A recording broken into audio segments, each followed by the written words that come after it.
welcome to episode 204 of the Thinking LSAT podcast. In Vienna, Virginia, this is Ben Olson. With me is Nathan Fox in Los Angeles. Yeah, not for long. I'm going north tonight to go spend a week in Arnold, California. Arnold. Okay. Mm-hmm. It's up Highway 4. It's just the foothills up above where my parents live. So we got a Airbnb for the week. So I'm going to go fuck around with my niece and nephew and mom and dad and sister. Should be good. Cool. Is there like a lake nearby or what's it's just in the woods? It's close to Calaveras Big Trees. You know what that is? It's a state park. Okay. Have you ever been there? No. Giant sequoias. Are you familiar? No. Oh, they have. Now, sequoia is the same as a redwood, right? I believe. Let's go with that. Yeah. Mm-hmm. And the one thing that I will never forget at Big Trees State Park is they have a stump. Okay. From a giant redwood that they cut down the redwood and they built a like dance pavilion on top of the stump. Oh, wow. Now, the dance hall, whatever thing, is not there anymore. And I haven't been there since I was a little kid, so I don't really remember how gigantic the stump is. But it's pretty big if you're able to actually like build a building on top of it using the stump as the foundation for an actual building. Yeah. So that should be fun.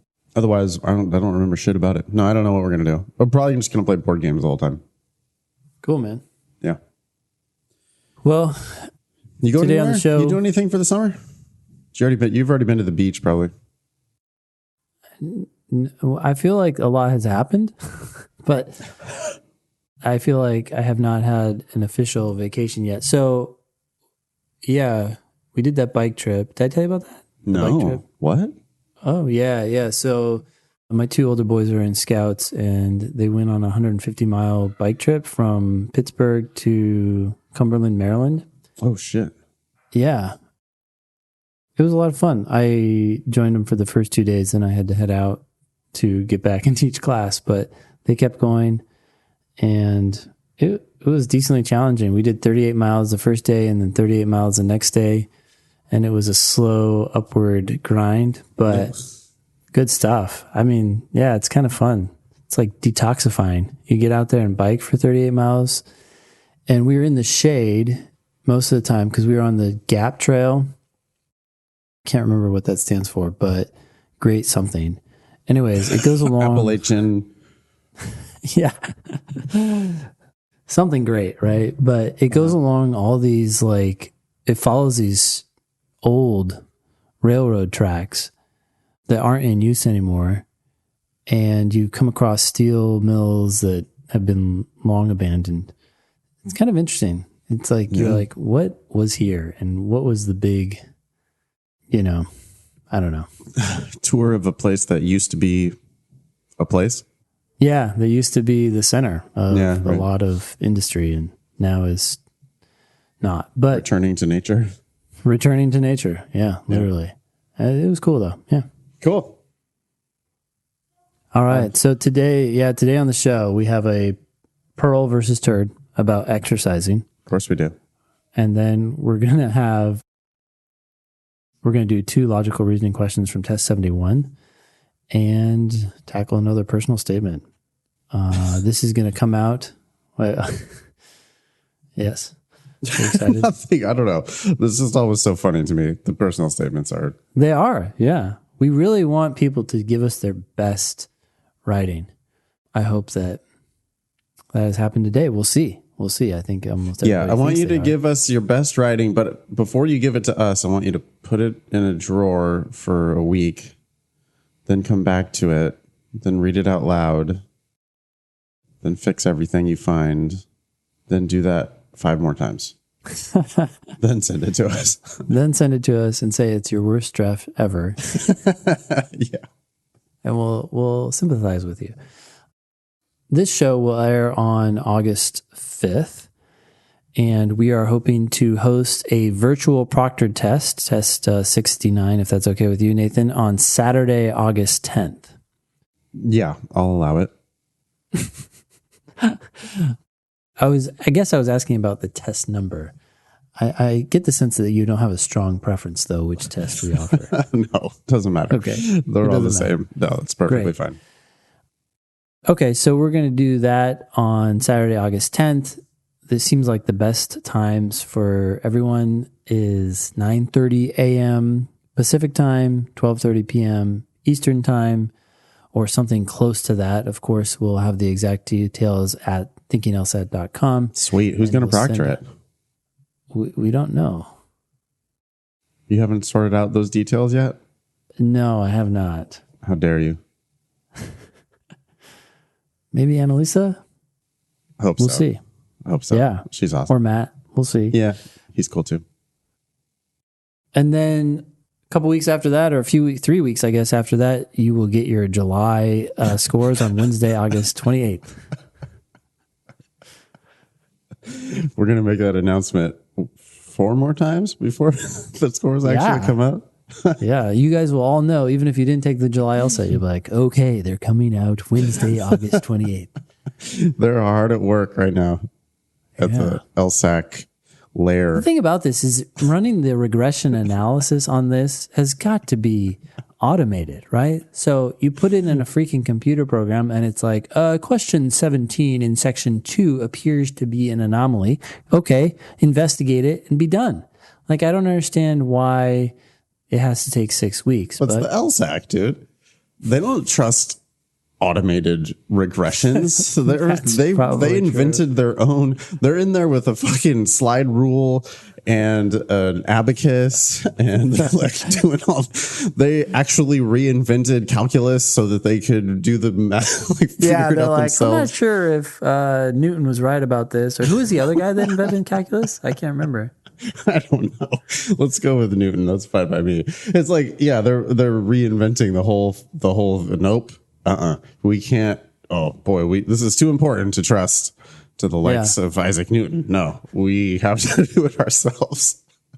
Well, so anyways, so it's going to take 6 weeks. That's created a lot of questions. People keep asking, like, what's the normal time frame? The normal time frame is 3 weeks. And even though the test is going digital, it doesn't seem like that's likely to change. Then you have the September LSAT on September 21st. You need to register for that by August 1st. Oh, that's too late by now. So anyways, sorry, hope you did. sucker. Yep. You can always email the show at help@thinkinglsat.com. Send us your selfies if you're so inclined, and they may make the show notes, which is always fun.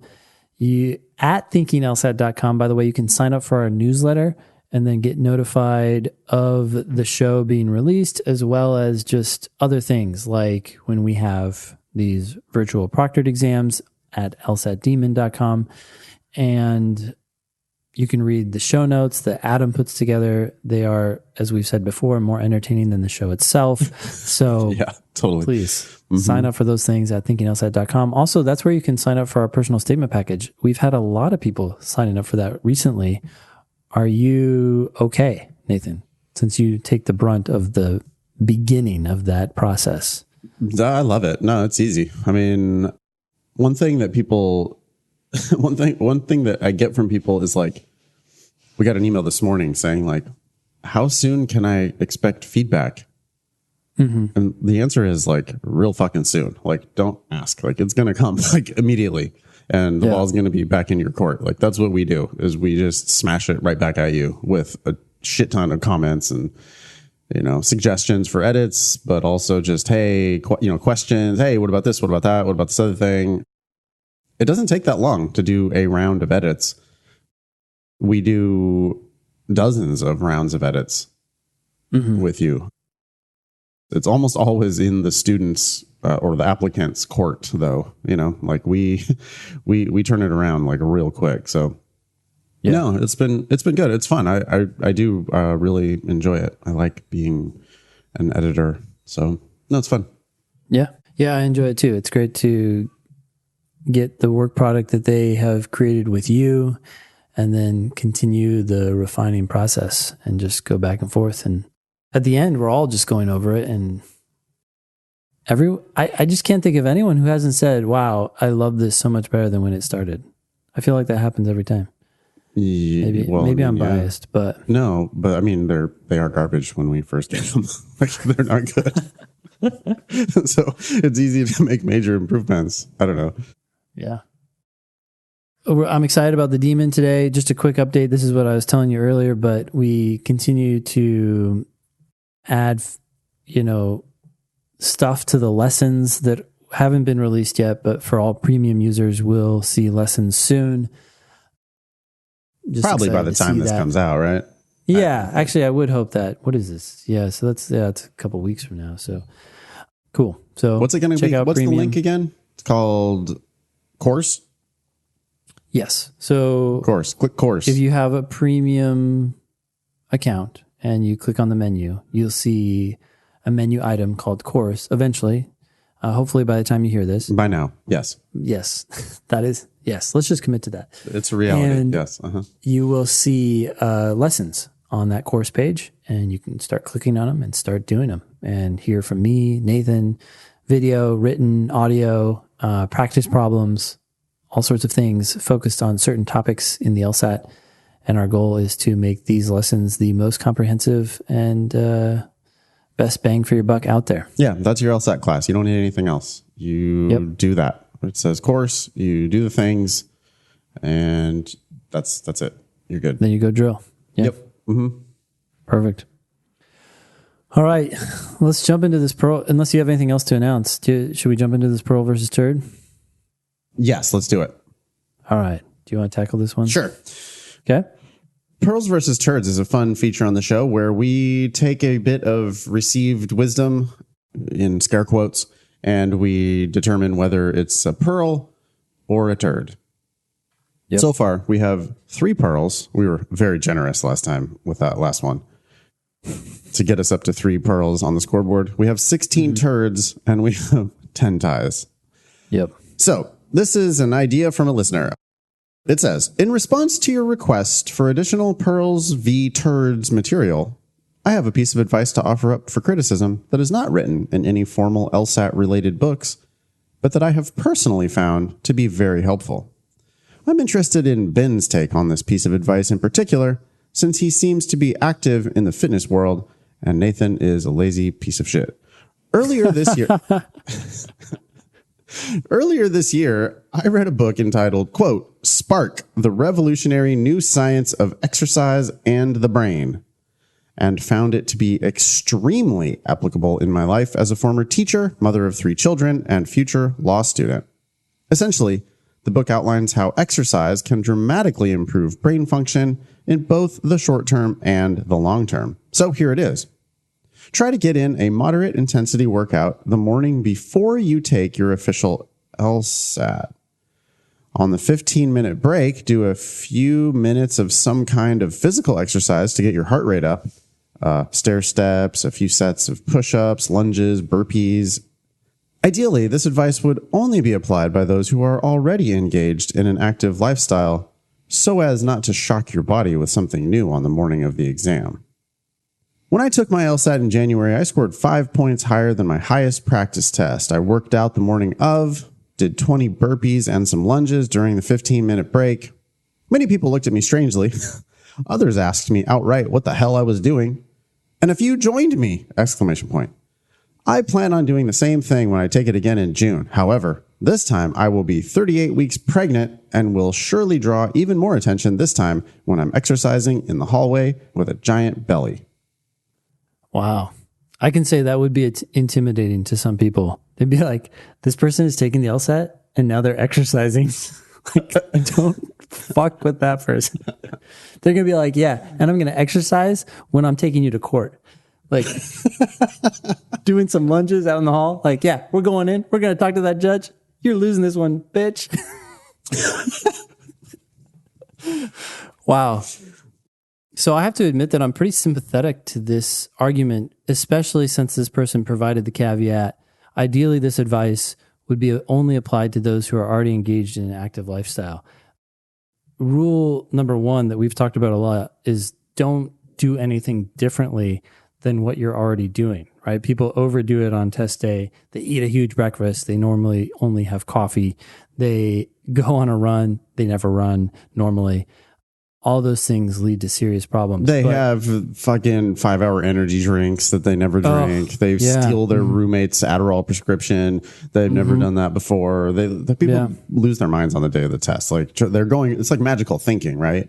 Yeah. Oh, if I do this special super secret thing like that I've never done before, then it'll all just magically come together. It's like, no, dummy. But yeah, this looks good. I kind of like it. I think we got to step back here. And one thing I would say is I've been talking about this sleep book, and it could be a placebo effect, but when I get more sleep now that I'm trying to, I definitely feel so much more productive during the day. And I'm just thinking to myself, I have 16 hours in this day. If I'm rested and able to focus for more of those hours, even just one more hour, it's such a better use of my day than if I am tired and I squeezed out, I don't know, another hour of work late or whatever it was, even if it's just like fun stuff like Netflix, and I stay up late and I'm not as rested the next day. Like there's compounding effects. And I feel convinced that people need to spend less time studying for the test, but do better in the time that they study. Now, some people don't study enough, right? Some people put in 10 minutes a day and they're like, I don't understand what's happening. I'm not making progress. But like a lot of test takers, because we deal with these type A, pre-law, future attorney types, are doing 3 hours a day, 4 hours a day. Sometimes I hear people, they're like, well, I can't study during the week, but I study 8 hours on Saturday. It's just like that does not seem like a recipe for success in my mind. You're just getting lazy and drained as you study. And then when you get things wrong, it's partly because you're tired and you're reinforcing that behavior or that process or that way of doing things. I'd rather you be energized, rested, and that's going to come from good sleep. And it's going to come from living a healthy life, which involves some exercise. What that is for you is going to be different for everybody. Some people can do CrossFit. Some people can only walk. It doesn't matter. But I definitely think being physically active is good for you physically. And I'm not surprised at all that it's good for your brain. Yeah, makes perfect sense. I don't know that you need to be doing burpees in the hallway. that sounds like a CrossFitter. I mean, there's also like go for a walk around the building, like you could just kind of get moving a little bit. You don't need to. I also don't think you necessarily need to consult your doctor before you start this sort of it doesn't have to be like that. It could like really like go for a walk.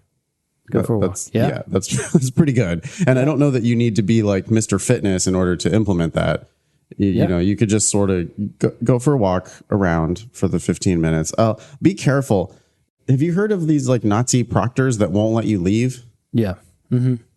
Yeah, you got to be careful. I mean, at some testing centers, the proctors don't give any shit at all, and you can just go out to your car and take a nap or whatever. But at other centers, like the proctors, if you like set 1 foot off of campus or 1 foot out of the whatever their designated zone is, they get all fucking freaked out because, they see themselves as the tip of the spear or whatever, and they're protecting Homeland Security. I don't know what they're doing, but they think it's super, I guess it's technically a violation of the stupid rules because they have too many rules.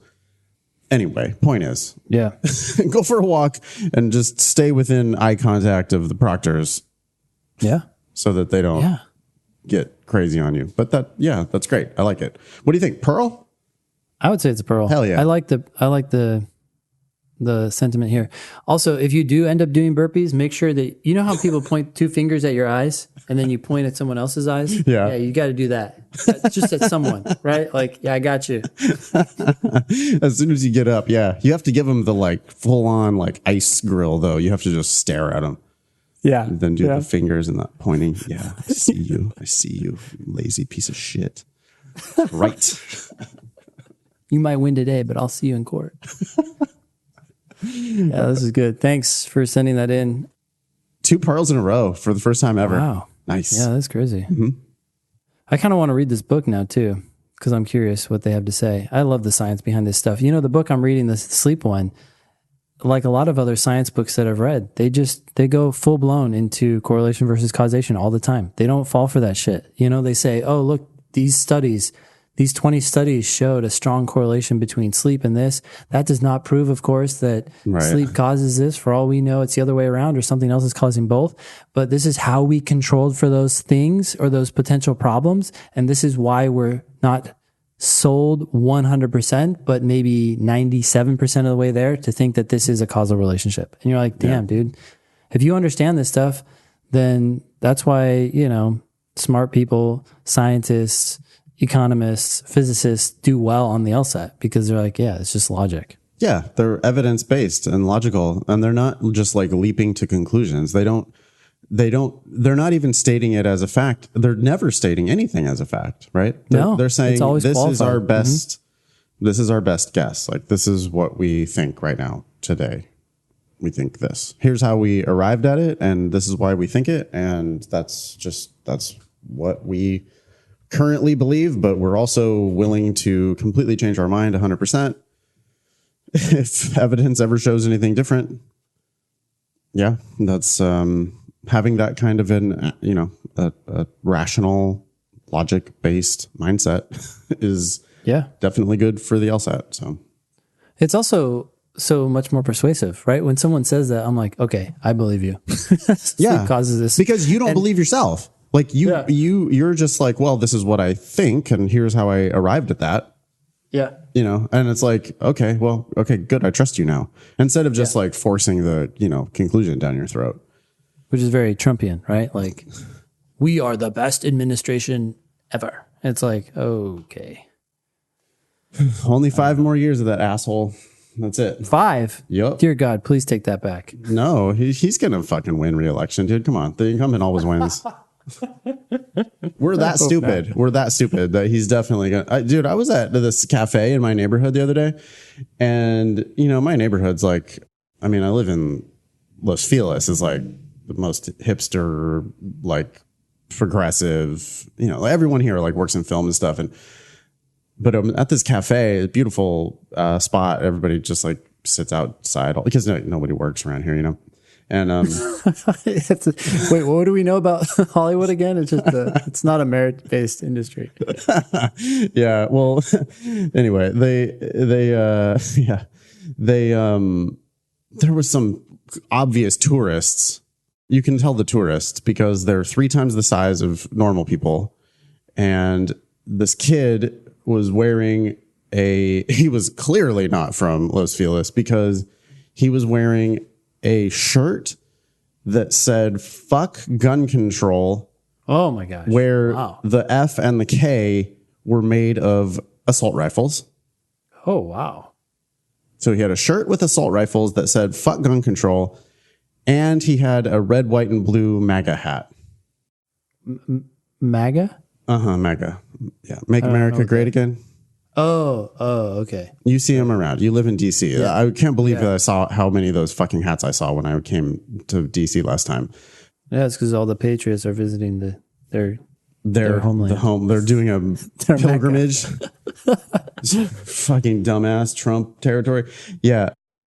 Anyway, I don't know why I'm even talking about this kid. He made me mad immediately. How old do you think he was? 14, 13. I don't know. Wow. Yeah, 13. And I was like, I wanted to like shake his mom. His mom is like right there. He's wearing a shirt that says "fuck gun control" made out of AK-47s. Wow.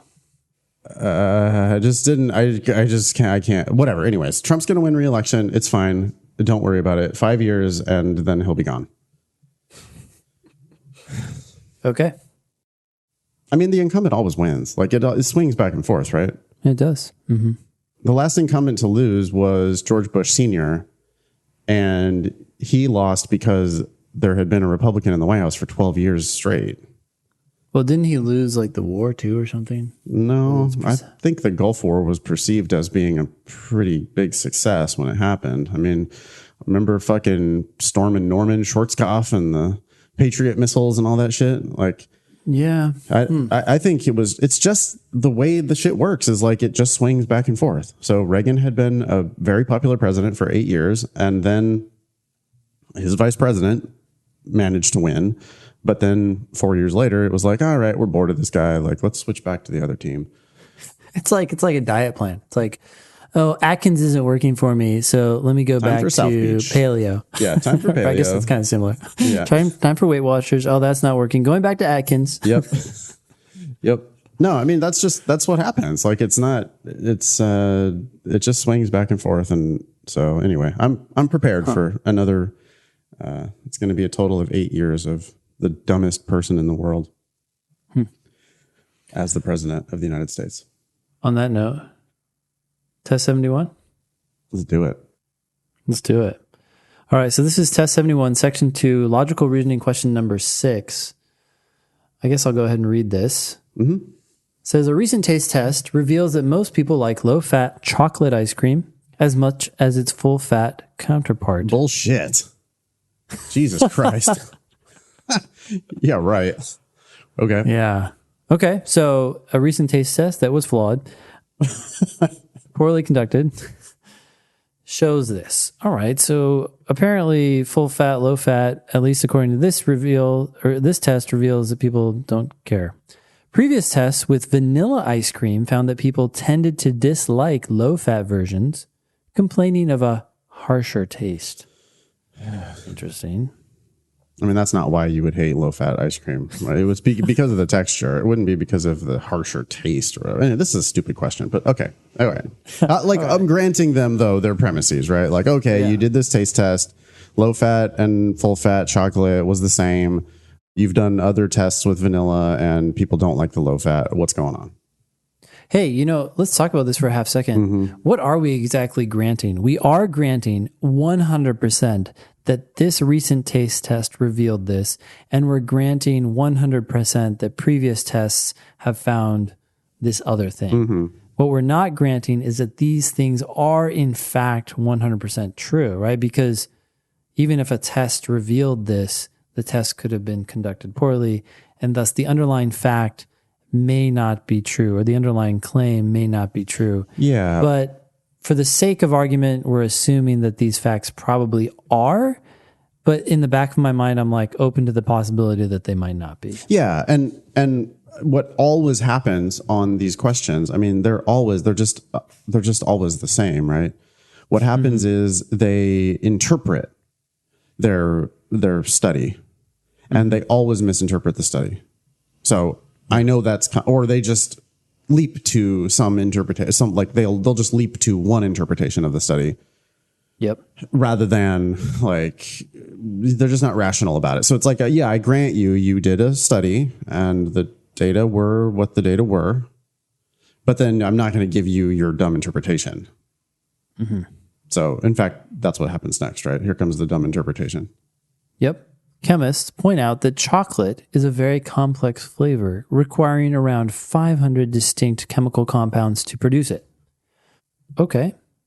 Glad to hear that it's a very complex flavor, and glad to hear that it requires around 500 distinct chemical compounds to produce that flavor. Yeah, hence, not arguing with any of that, but then when they get to the hence, here's now where the bullshit part comes in. Yep. Whenever you see the conclusion, in this case, we're seeing hence, which is a conclusion indicator. We don't know whether it's the main conclusion or an intermediate conclusion, but in this case, it's got to be the main conclusion because we haven't had any conclusions up to this point.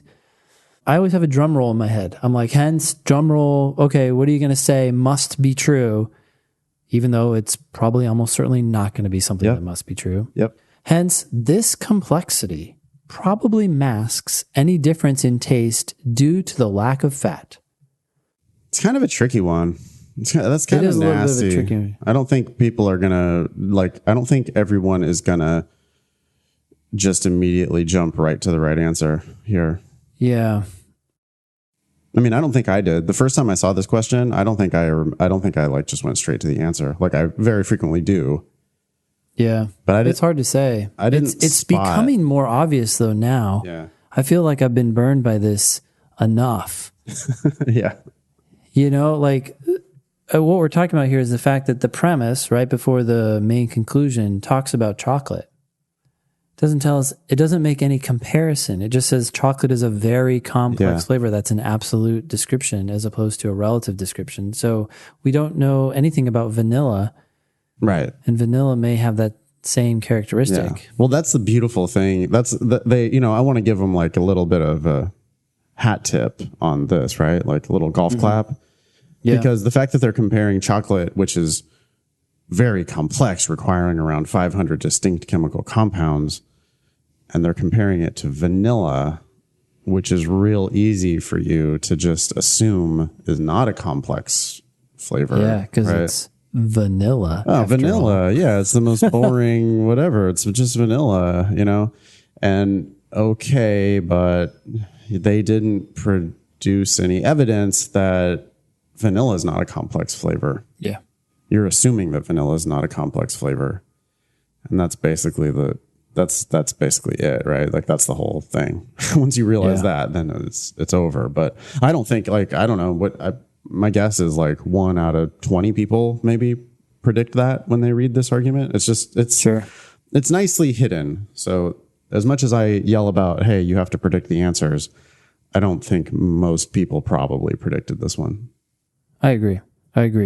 Although it definitely, as you start to become hypersensitive to the fact that most arguments on the test are flawed, and the reason that they're flawed is that the evidence that they gave you is not enough. There are missing pieces of evidence. Yep. And if you're actively looking for that, you increase your likelihood even in hard ones like this, although I agree this is a tricky one to spot, that, wait a sec, do I have enough information to get to this conclusion? And if you look back at it carefully, you're like, I don't. All they did is really talk about chocolate at the end here. Yep. So anyways, question number 6, which one of the following, if true, most strengthens the argument? So this is in the bottom up family, which means we're going to assume that all 5 answer choices are true. We're going to then say which one, if it were true, would do the most to help the argument. In other words, help specifically the main conclusion, would make me feel better about it.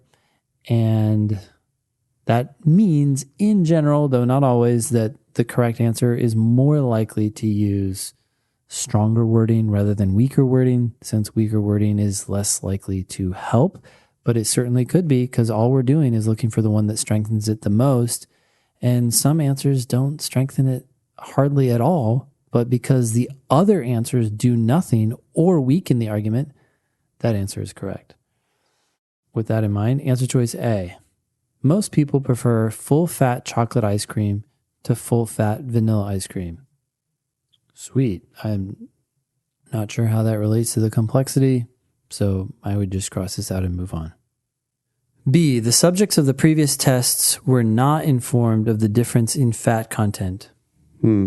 That's good. I'm glad to hear that, because if they were informed, that might affect how they perceive the ice cream. But I don't know. I mean, we were kind of already accepting that as true.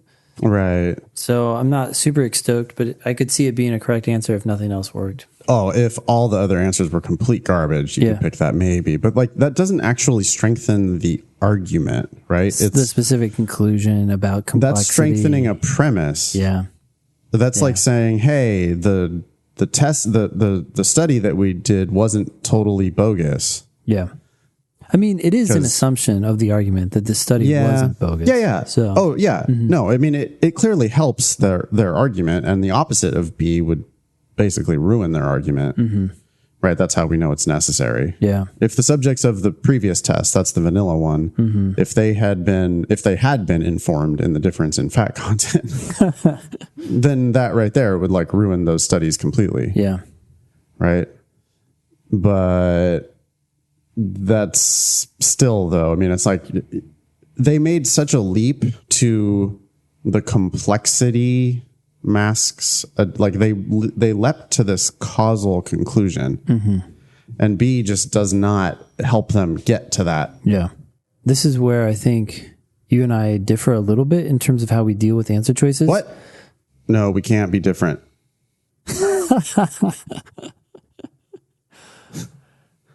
Okay. All right, go ahead. What? So we don't differ at all. We do this exactly the same. Next answer choice. I would feel like at this point I would have A crossed out. Uh-huh. And I would probably keep B open with a chip on my shoulder. I have a tendency to do this. I'm like, okay, like I can see it strengthening to some degree. I'm expecting something better, but at the same time, like signaling to myself that that may be an option if everything else doesn't do what I'm looking for. And I think you have a tendency to cross it out at this point. No, but I think we're on the same page though on this one. I would have, that one I would have gone, well, it is a strengthener. It's a real shitty strengthener. And so I think if I was teaching this question in class, I would go, well, this can be the answer if all the other ones are garbage.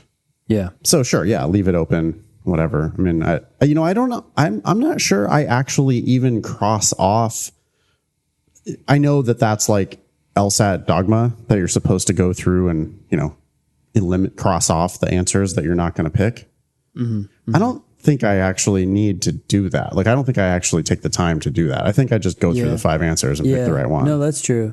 There's definitely like this, like sometimes I am and sometimes I'm not. I think I am more often when I feel like, ooh, some of these are closer than I would anticipate. And then I'm trying to be more deliberate or thoughtful, but especially on easier questions, it's kind of like mentally, no. Right. But in my head, I have B open with a chip on my shoulder, and I'm going to cross that out, whether that's physically or mentally. Yeah.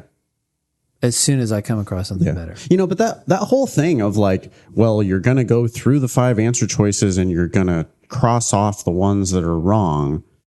That already is like inherently passive, right? Mm-hmm. That's answer choice driven instead of you just like predicting the answer. Mm-hmm. So I don't like go out of my way to teach that to people. Like, well, here's how you're going to do it. Like, you're going to go through the 5 answers and you're going to check off the ones that are wrong. Like, that's actually not, that's not great. Like, you only do that if you're like not sure what you're looking for, or if you feel like you're in trouble or whatever. Yeah. I mean, half the time you should just be telling them what the answer is. And so I don't. Anyway. Yeah. Well, I should say one more thing about this. I do know that when I'm doing tutoring with people and they pick an answer and they express, that verbal like uncertainty, they're kind of like, okay, I think it's D, right? And I'm like, I'm not going to tell you. If you think that's the answer, go ahead and hit submit in the daemon or whatever. But then I'll be like, but you sound a little unsure.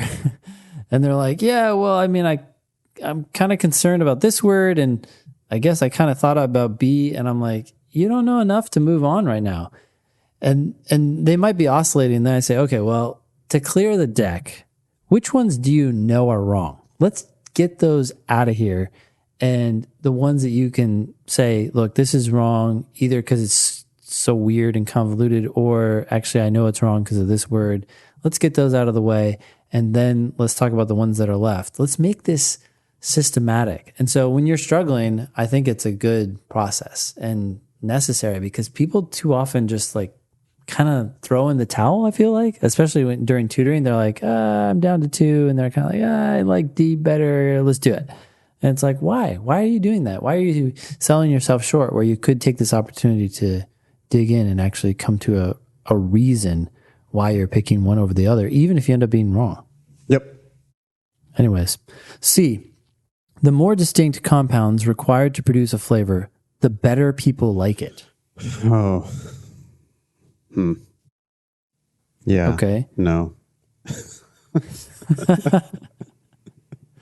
I think people probably pick that. I think that's probably a pretty attractive wrong answer. Yeah, because it relies on the assumption that we pointed out earlier that vanilla has fewer distinct chemical compounds, and we don't know that. Right. Yeah, you'd have to assume that in order for C to make any sense. Not only that, but C is actually like a different explanation. Yeah. Right? It's not the complexity. Well, C's like people like complexity. But that doesn't actually explain the difference. Like, why don't people like, wait, what?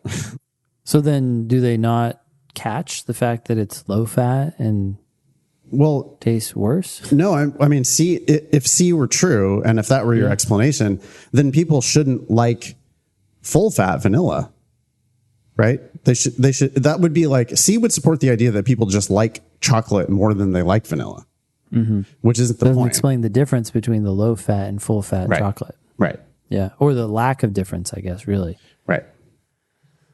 Yeah. D, vanilla is known to be a significantly less complex flavor than chocolate. Okay. So maybe, notice that this is a strengthened question, not anywhere close to a sufficient assumption question. Maybe if that's true, then this conclusion is starting to make a little more sense because this is the assumption that almost everyone makes as they read this argument. Yeah. And I think sometimes people won't pick that because they'll be like, well, obviously. They're like, that was already said. That was said in the second to last sentence. Nope. Never It wasn't. talked about vanilla. It was not said. Nobody ever talked about the complexity of vanilla. That's like the entire point, as it turns out, of this question is that you need to put that into your brief. You got to put that into your legal argument. And so D, it's kind of like hiding in plain sight, right? Like you see that and you're like, well, duh, obviously. Yeah. It's like, yeah, I know. That's why that's the right answer because it's like they needed that. They had to have that. That's a necessary assumption of their argument. And I mean, I guess B also is a necessary assumption of the argument, but D is a more important necessary assumption of the argument. Like they just didn't make a comparison. This happens a lot, right? Like two answer choices are in contention and they both rely on assumptions and people are like, well, how am I supposed to know which one is better? And it's like, okay, well, let's lay out the explicit assumptions. In B, the explicit assumption is that the tests were conducted properly. And in D, the assumption is that vanilla is less, that vanilla is less complex. And so we were assuming that, and this is actually coming out and clarifying that. And the problem with the first assumption is that it's, like you said earlier, it doesn't talk about the complexity, so it doesn't get to the heart of the conclusion. But also, it's not as crazy of a thing to be like, well, I think the study was conducted properly. I mean, if your biggest beef with this argument is like, hey, we're not sure whether the study was conducted properly, as soon as you find out that it was, the argument continues to march on. But with D, if you don't find out that vanilla is less complex, this argument is going to continue to wallow in misery. Yeah, I think I said that I thought B was necessary, but it's actually not. I mean, even if B is false, it's like, well, you didn't do that study very well. But the results could still be accurate. Yeah, that doesn't like automatically mean that your findings are invalid. Yeah. So even if B is assumed, I mean, I would assume that that's part of good science, but I was just already giving them their results of that study anyway, right? Yep. Like to me, it's just a fact that the vanilla people didn't like the low fat version. And I just assumed that they did that study properly. And yeah, I would like B to be true, but I just don't know that if B is false, it's like, well, all right, now I'm kind of suspicious, but nonetheless, vanilla could still be simpler, right? The results of the study could still be correct. Just because your study was not conducted correctly does not mean that what they found was wrong. So whereas if D is not true, if vanilla is known to be as complex as chocolate, then this whole thing just or more complex. What if vanilla requires 5,000 distinct chemical compounds, right? Yep. What if vanilla is vastly more complex than chocolate?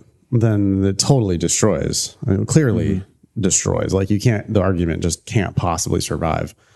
Yeah. So that's how we know that D is necessary. It's a better assumption.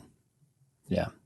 Not that you need a necessary assumption for a strengthening question, but what No. we're saying is the problem that is fixed in D is a much more serious problem than the problem that's fixed in B.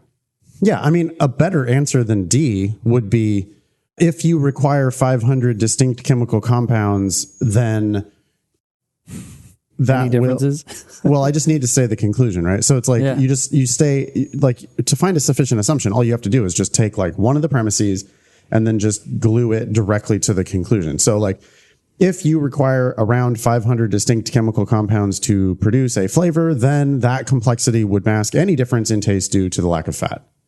Yeah. Like if that were in the answer choices, then that would be like, oh, well, okay, great. We win. Like it's over. Like at that point, you don't even care about vanilla. Yep. But that's not in any of these answer choices. So like I would prefer a sufficient assumption, but we don't have one. But D is definitely necessary. And B, now that I look at B again, it's like B's not actually necessary. It would be nice, but it's not necessary. D is necessary. And so it's the best of the answers so far. Yeah. E. Most people are aware of the chemical complexities of different flavors.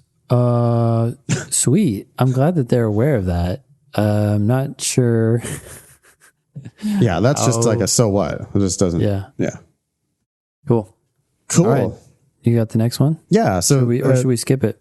Nah, let's do it. Come on. Okay. We got to give the listeners their money's worth.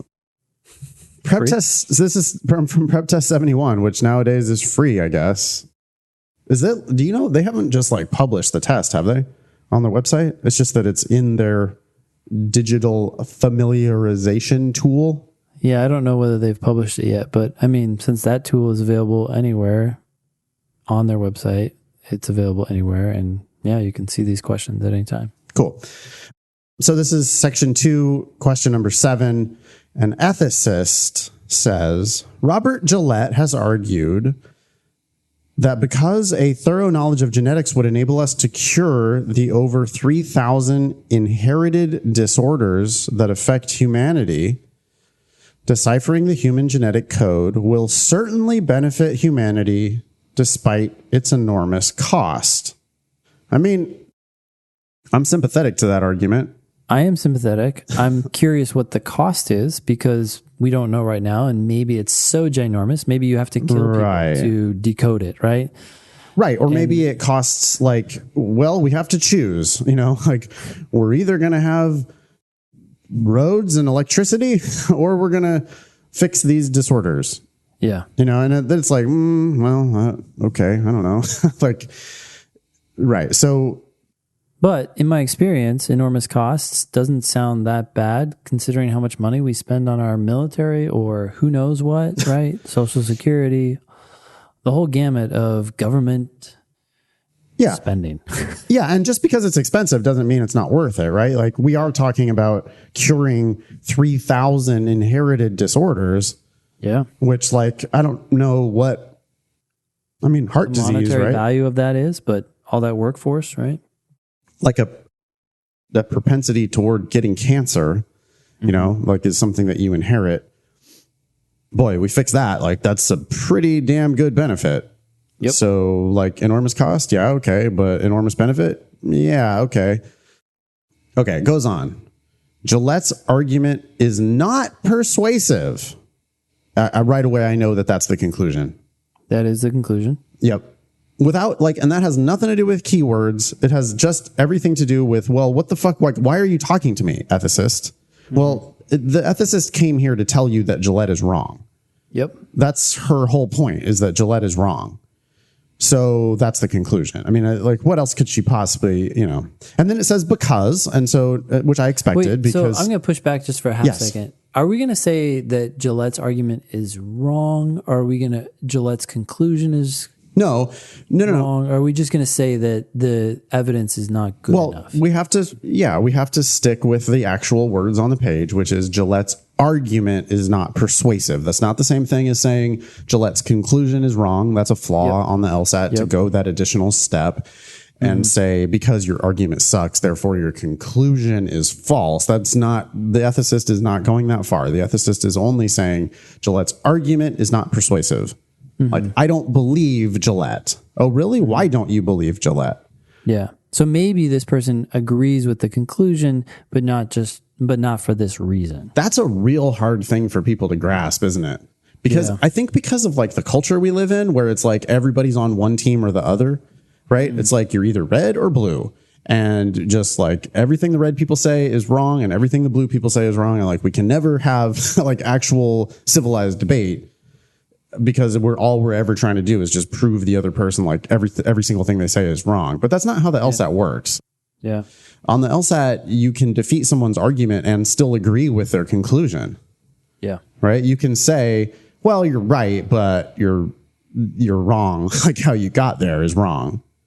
Or you can also say how you got there is wrong and then make no, like this ethicist, if she defeats Gillette's argument, she is not committed to an opinion on Gillette's conclusion at all. Not right now, no. 0%. Yep. All she's saying is the argument's not persuasive. Yep. Make a better argument for that, Right. because I like it, but I don't like your argument. This is what happens in court all the time, right? Yeah. I agree with your outcome. The guy should be let go. But why? Not for the reasons you gave me.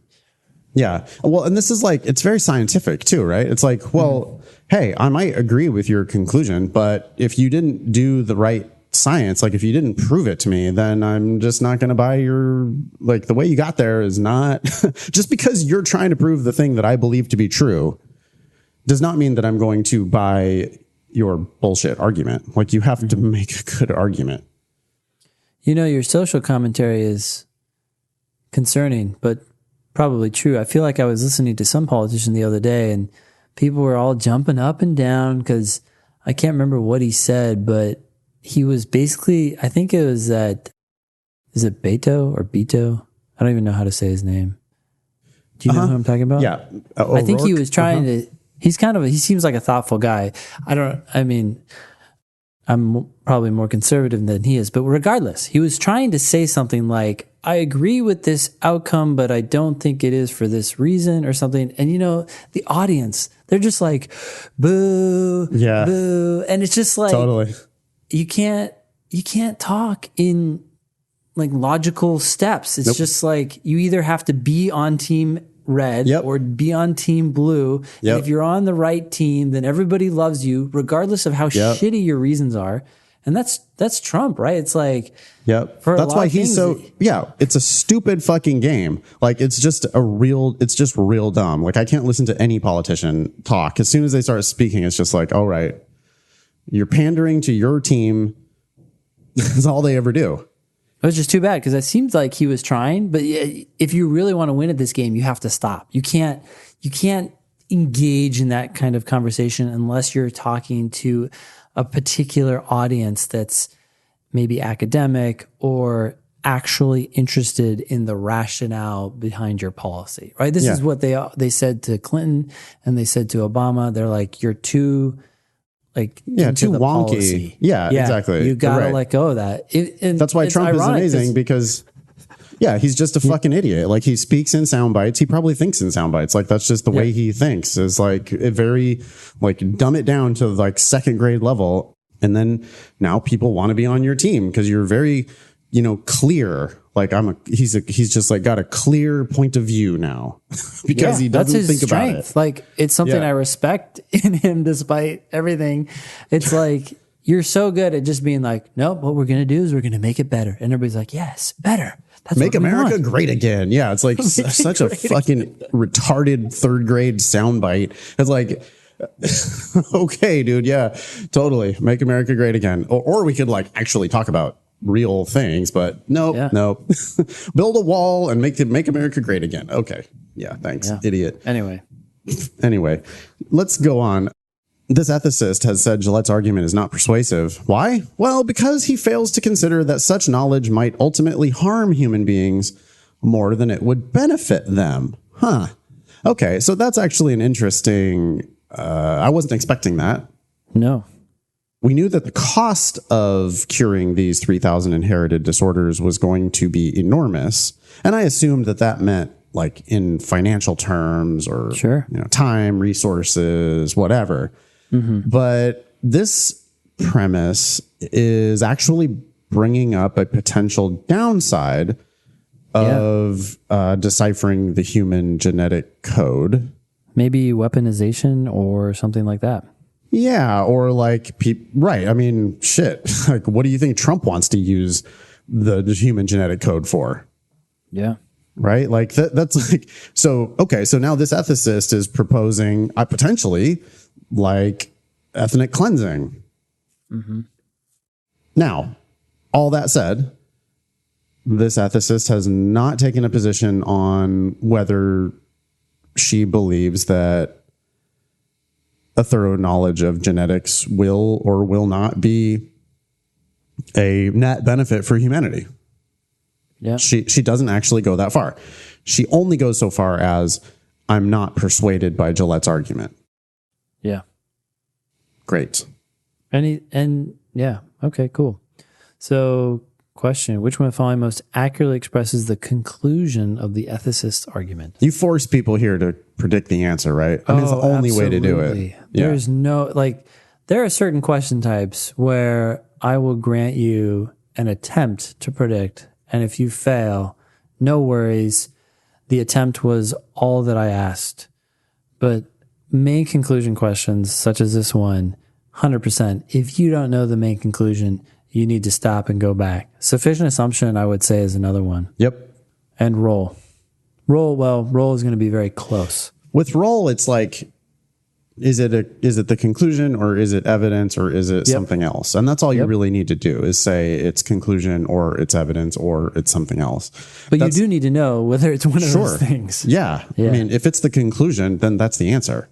Yeah. And so, yeah, you do need to make that prediction on roll. On sufficient assumption, I think you've got to be able to predict the answer. You got to take, like, hey, here's the evidence, here's the conclusion. I'm going to build a bridge from the evidence to the conclusion. That's it. Like, make this argument win. There's usually one way to do it. But main conclusions more than anything else. If you're not predicting the answer on a main conclusion question, you're just not doing it right. There's just no other way. Yeah. We know in advance what the wrong answers are going to look like. The wrong answers are going to be all the different pieces and parts of the argument. So you can't go in, like, literally can't go into the answer choices here hoping, or you can go into them hoping that it'll explain it to you, but it's not. Like, the answer choices are just going to be all the different pieces and parts of the argument. Mm-hmm. So again, we're going into the answer choices here. We knew it the first time we read it. Gillette's argument is not persuasive. Yep. Gillette's argument wrongly assumes that deciphering. Would you even read more of that? No, I'm done. Yeah, I'm done too. It's like, what? This ethicist did not point out that Gillette had made a false assumption. That's just not what the ethicist did. The ethicist brought up something that Gillette failed to consider, right? The ethicist brought up a premise that's like, hey, but what about this, Gillette? I don't buy your argument because of this. That's not saying, hey, Gillette, you have assumed wrongly XZ. So this is an example of where you make a really good prediction, you become the master of these arguments, and then you save so much time. Like, this is how you go fast. You don't go fast like Malcolm Gladwell by not reading and understanding and just go through and get rid of the two worst answers. Like, what the fuck is that? Instead, the way you go fast is you know what you're looking for, and then when you start reading an answer choice and it's wrong, it's just wrong. Like, I don't need to know what the rest of that says. After 4 words, that's wrong. By the way, I was talking in class the other night to someone, and they were explaining why they thought an answer choice was wrong for another reason that I gave, or another reason that I didn't give. And I was listening to what they had to say, and I actually thought that they had a good point. And I said, yeah, I do think it's also wrong for that. And that was a good addition to the discussion. But what was interesting to me was that my reason came earlier in the answer choice. It was actually the first word. Yeah. Or first, like 2-3 words together, but the first word was the key word in those first 3 words. Anyway, and as I started to talk about that again, the student pushed back a little bit and was like, yeah, but I really think this is the main reason it's wrong. Was it a dude? No, it wasn't. Oh, I'm shocked. Wow. Okay. But in any case, that's very dude-like behavior. Anyway, go ahead. No, it was a good discussion. It was, a lot of times people don't think through these things and they just kind of follow the class. a little pushback is good. And anyways, the thing that we ended up agreeing on was that she, was in some ways kind of dismissing the reason that I got rid of the answer. And I was saying, okay, well, let me think about this. Like maybe I jumped the gun, but ultimately we all agreed that it still, it was significant given the reasoning in the argument. And what I wanted to point out at that point is like, I'm really glad that you see the other reason this is wrong, because speed is a function of how many problems that you can see. Sure. And so it's good that you're introducing this other problem, but it's also important that you recognize this problem that I'm talking about, because it came earlier in the answer choice. And it's one of the reasons I stopped reading this maybe before you did. Yeah. And if people can get to that point, like I think they think of speed so much as like, do I just move faster or whatever? No, it's like, how many ways can you see that an answer choice is wrong? Because the more ways you'll see, two things will happen. One, you might see why it's wrong earlier in the answer choice. And two, at the very least, you'll be more confident, right? Like how many times do you read an answer choice and halfway through it, you're like, I don't think this is it, but you're kind of on the fence. And then it's like you read yet another reason why it's wrong. And then you're like, okay, I'm done. Done with you. Yeah. Too many reasons other that you could people be are wrong. keeping it, right? They're Well, like, it's the difference between hoping an answer is right and expecting an answer to be wrong, right? Like we know that 80% of the answer choices are wrong. So when we're reading A, we're like, all right, let me see what this bullshit is. Like this is definitely going to be wrong almost always. And it is, right? So we see all the things that are wrong with it. But when people are like, if they don't know what they're looking for, then they're trying to make an answer right. They're reading it like hoping that it's right. And looking for reasons why it's right instead of looking for reasons why it's wrong. And that definitely is a slower way to go, right? They just end up giving all the wrong answers so much credit, and you shouldn't give them any credit. Yeah. Okay. Anyway, B. Deciphering the genetic code might ultimately harm human beings more than benefit them. Promise. Yeah, that's a tricky one. I imagine that a lot of people pick that. But the ethicist came here to tell you that Gillette specifically has made a bad argument. B is on the way to Gillette's argument is not persuasive, but doesn't actually state the conclusion that Gillette's argument is not convincing. Gillette's argument is not persuasive. That's what the answer has to say that. Yeah. C, because of its possible negative consequences, genetic research should not be conducted. Whoa. That's going too far. That's jumping to the conclusion that Gillette is wrong. Yeah, that's that red team or blue team shit, right? Where it's just like, well, because it seems like I'm on that team, then of course I would say that, genetic research should not be conducted. Yeah. Whoa, not so fast. Like that, the ethicist did not go that far. D, Gillette's claim that a thorough knowledge of genetics would enable us to cure over 3,000 disorders is overstated. Another, attractive wrong answer. Yeah. People are looking at is not persuasive and they're thinking, oh, in other words, is it overstated? But this particular claim, which is the premise in Gillette's argument, is not overstated. No, the ethicist doesn't. It's that we would benefit, that deciphering it would benefit us. Anyways.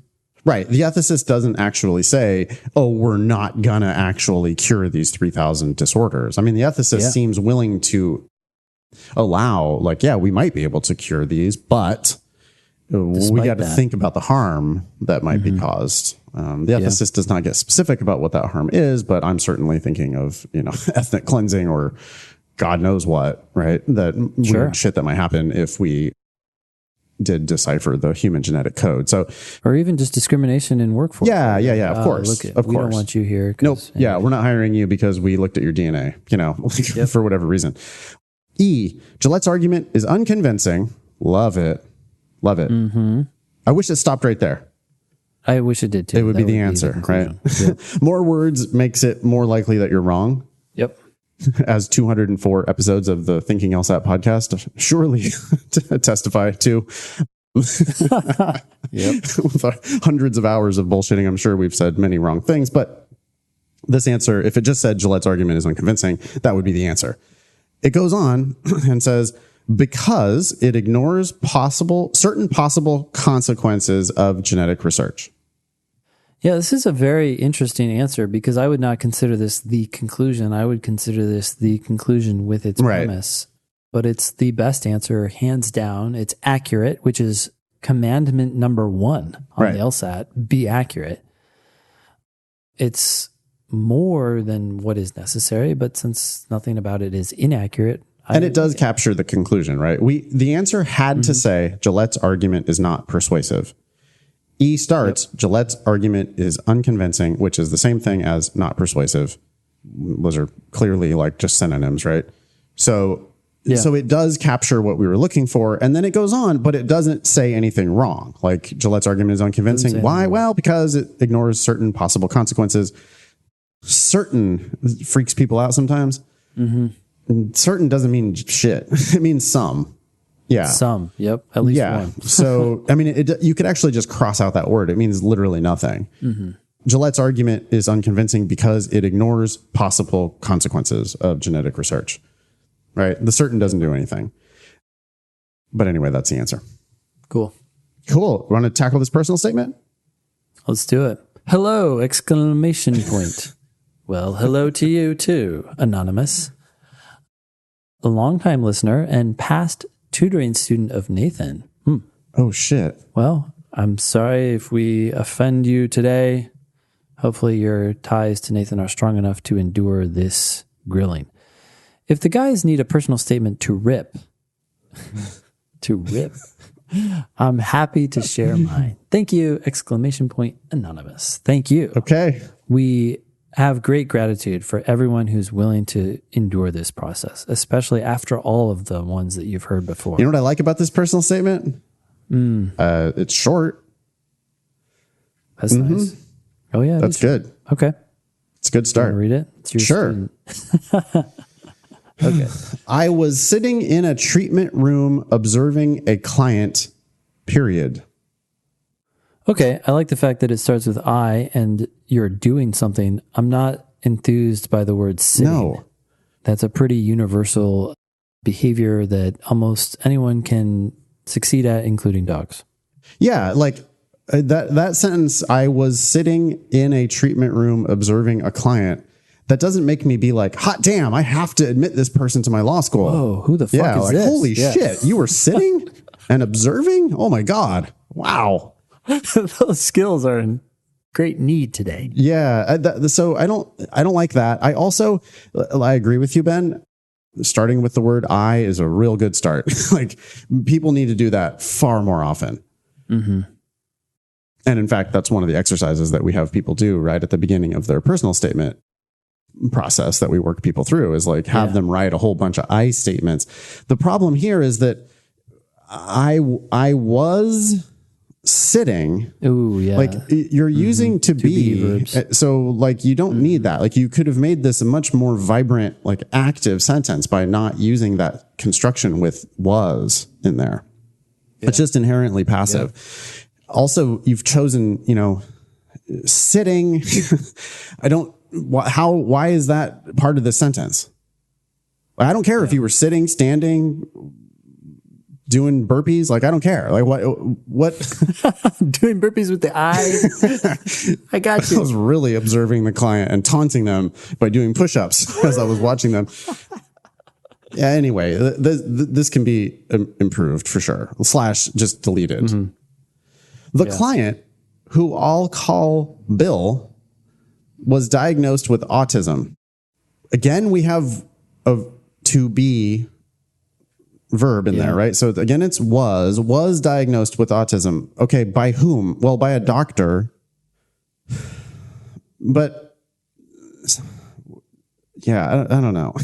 Like, also, who are you? Is Bill applying to law school? Probably not. I mean, I don't think so. Like, he's a patient of yours, I guess. So now you're observing a client called Bill who was diagnosed not by you. So that's not your story.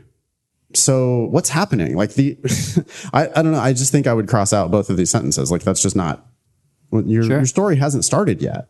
Yeah.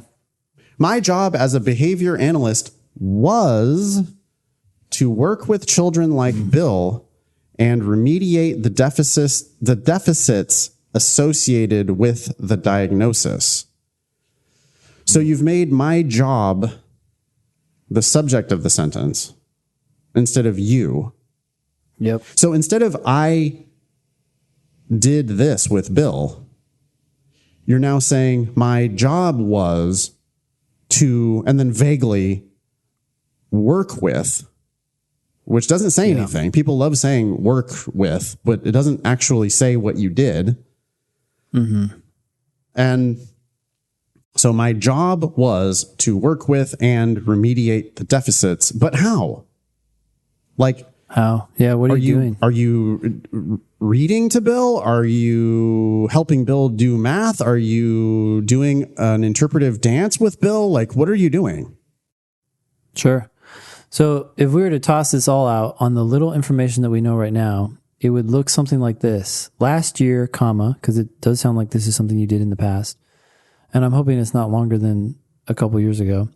Last year, comma, I taught children or people or whatever.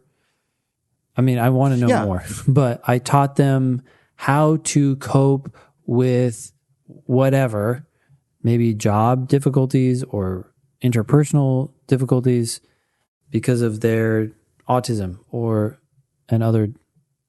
I don't know. We need to know more, but that's the kind of sentence I'm looking for. Last year, I taught, I guided, I created plans or whatever. I don't know. Yeah, say what you actually did instead of the vague work with and, remediate the deficits. Well, what do you mean? Like what? Yep. Bill, it goes on. Bill wasn't my client at the time, but as he picked up a chair and threw it against a wall, I knew he soon would be. Whoa, this is, oh, okay, interesting. I don't know what to say about that. Yeah, a lot of drama, which I guess is good. It's almost a little creepy. I knew he soon would be. That's true. rubbing her hands together. The fingers are coming together. Bill. You will soon be mine, Bill. Yeah, there's also, again, here there's two forms of the verb to be, right? Bill wasn't, so, and then also soon would be. So we've actually now got 1, 2, 3, 4 sentences, and we have 1, 2, 3, 4, 5 instances of to be. Yeah. So y'all need to just root that out of your writing. Just stop it. Choose more active verbs. Say what you did. Mm-hmm. Okay. So, does this scream law school applicant? Like, does this scream lawyer? No. This seems like community worker. But this to me, it's like healthcare or education. Yeah, health. So, okay, great. Like, I mean, so is that what you want to do? Like work with autistic kids? Yeah. What does that have to do with your law school candidacy? Like, you got to be taking action here. Mm-hmm. I'm not seeing you in action. I'm seeing you watch a kid throw a chair against a wall. Yep. And so that's not like, that has nothing to do with being a lawyer. So I'm just kind of like, okay, well, like, can get to the point. I don't know. Mm-hmm. At that point, I had been in the field of applied behavior analysis. Wait, you skipped a sentence. Oh, shit. Sorry. As he picked up a chair and threw it against a wall, I knew he soon would be mine. I had developed a reputation as a fixer and was assigned cases where others had failed. Okay, so that's interesting because this is starting to establish you as someone who is successful in this field, but I don't like the way you're telling me this. Like, this is just something you're telling. Yep. I'd rather this be conveyed by since I started, I have been assigned to more and more cases when other behavioral analysts were not able to help their clients or something like that. But also, like, get to the fixing part. Yeah. You're just telling me this. Like, okay. Remediate deficits, fix stuff. Fix what? Like, how? What? Like, what do you actually do? So this is, again, it's passive because I had developed a reputation that's like other people's assessment of me. I was assigned cases where others had failed. So that's other people fucking up. And now someone, anonymous person assigning these cases to you, but you haven't done anything yet. At that point, I had been in the field of applied behavior analysis less than 6 months. I'm not sure. I think this person is trying to show that as like, look how fast of a learner I am. But the message I'm getting right now is kind of like, what kind of people are drawn to this field? And is this like, or the organization that you're working for? Like, it sounds like a shit show. That undercuts, I think that sentence actually undercuts the previous point. Like, I think that Anonymous was trying to, that was like a brag. Like, I became a fixer in only 6 months. But the skeptical reader goes, oh, what kind of a shit show is this where you can be there for just 6 months and now you're the fixer? Or are you really the fixer? Right. Or you're not actually the fixer, right? Like, where it's sort of this like, oh, you're a dilettante, right? Like you think you were some big badass, but you'd only been there for 6 months and now you're bragging about it. That takes me back to Skippy. I don't know what episode that is, but if you ever find the Skippy episode, it's entertaining. And he turned out to be a badass. Splitty. What the heck, Skippy? What's wrong with me? Let's call him Skippy. Anyways, I think he'll like I was reading. Yeah. Okay. Anyway, let's move on. Currently, I have worked with. Oh God, what? Currently, I have we've said this worked before. with. Stop working with people. Yeah, but also currently, and then into this weird past tense.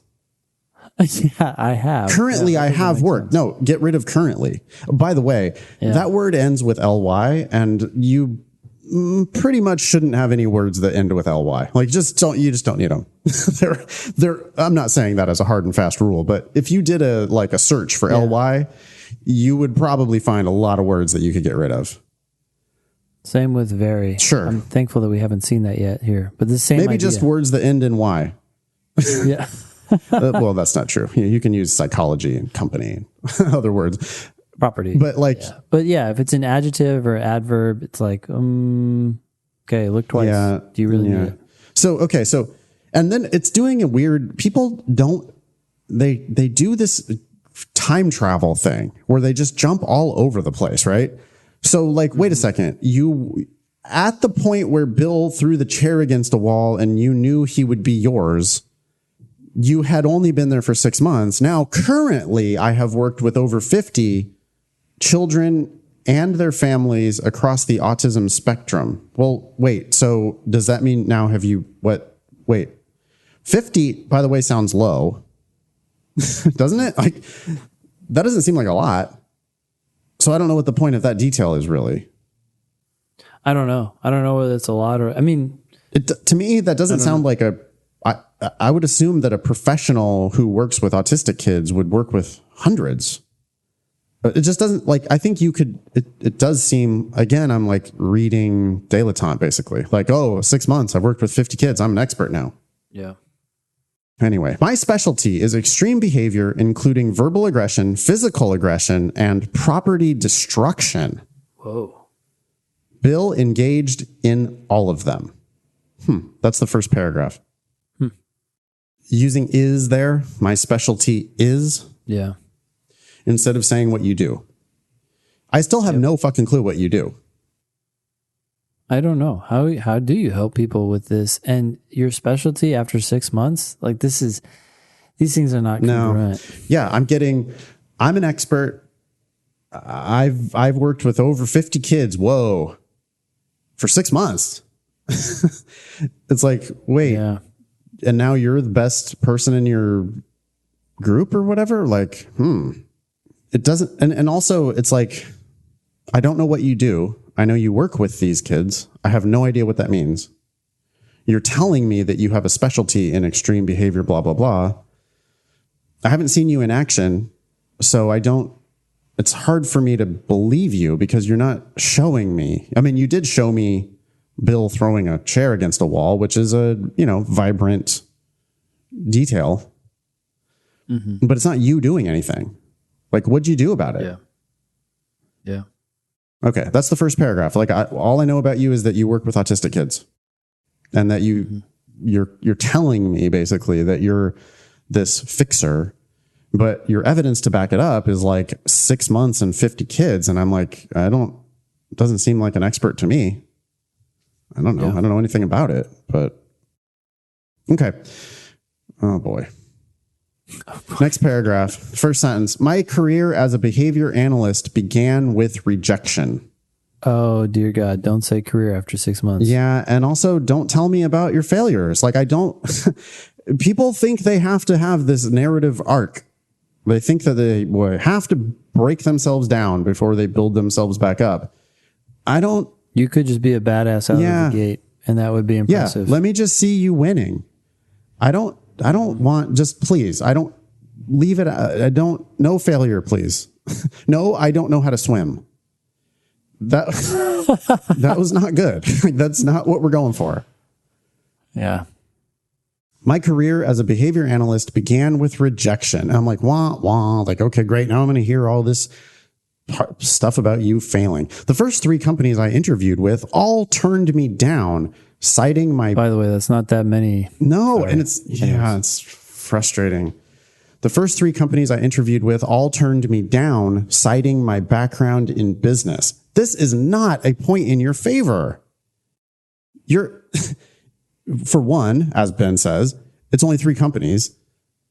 That's like nothing, right? Like, don't people apply for dozens of jobs? They should. Yeah. It's like so naive to just be like, oh, this was a huge rejection. I interviewed with and they turned me down 3 times. Oh my God. Not only that, but they're turning you down, citing your background in business, which sounds like bullshit. Honestly, that's them telling you, we don't want you, and we're going to give you a reason that doesn't hurt so bad.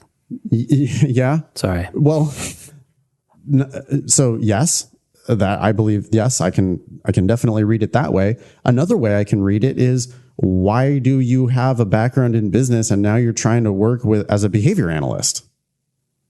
And then you're going to go to law school? Right. It just makes you sound all over the place. Like you haven't figured out, it doesn't sound like a serious, thoughtful, driven, focused person. It's like you're just like casting about now, trying to find your thing. Mm-hmm. Typical applicants had a psychology or education degree, and despite my MBA, they were not willing to take me on.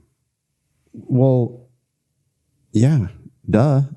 Maybe because of your MBA. Yeah, like, why do you think an MBA qualifies you to work with autistic kids? I don't see any connection. Right. Like, I'm reading that going, yeah, you applied for a job that you are not trained for. So, what? I'm surprised you weren't rejected at more than 3 companies. Yeah, and then the weird, like, and I did this in my personal statement. Right? I mentioned my MBA in my personal statement because I thought it was like, oh, look at me, I have an MBA.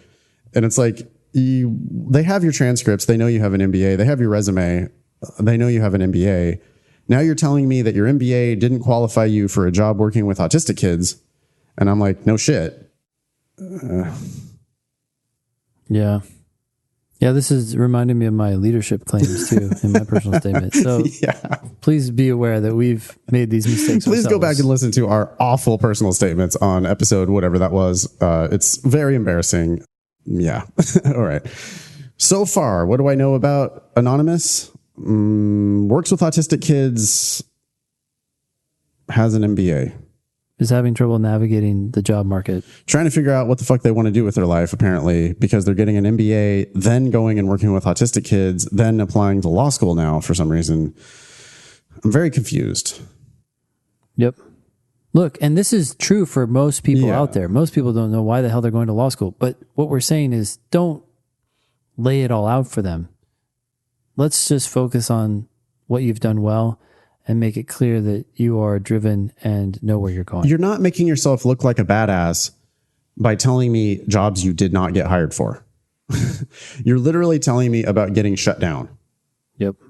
It's like going to the bar and trying to chat up some attractive person of the opposite sex and being like, yeah, nobody ever wants to date me. I don't know why. The last 4 times I've done this, I got shut down because of my halitosis. And even if even if they're attracted to you, they're like, maybe I should. There must be something I don't see yet. Okay. The 4th company I interviewed with hesitated as well, but ended up giving me a chance because of my experience in coaching. Whoa. Okay. What? Like coaching basketball? Coaching personal life coach? Okay. I quickly proved myself. Never, ever, ever say that. It's all telling. That's pure telling. The ly adverb there is very annoying. You not only did you prove yourself, but you quickly proved yourself. Whoa. Damn. Yeah, that's terrible. Okay. I had little knowledge of applied behavior analysis before I was hired, but not sure why that was all capitalized. Applied behavior analysis. Yeah. Yeah, that's weird. I don't know what that is, and I don't really care. Well, I mean, you're not showing, I don't know.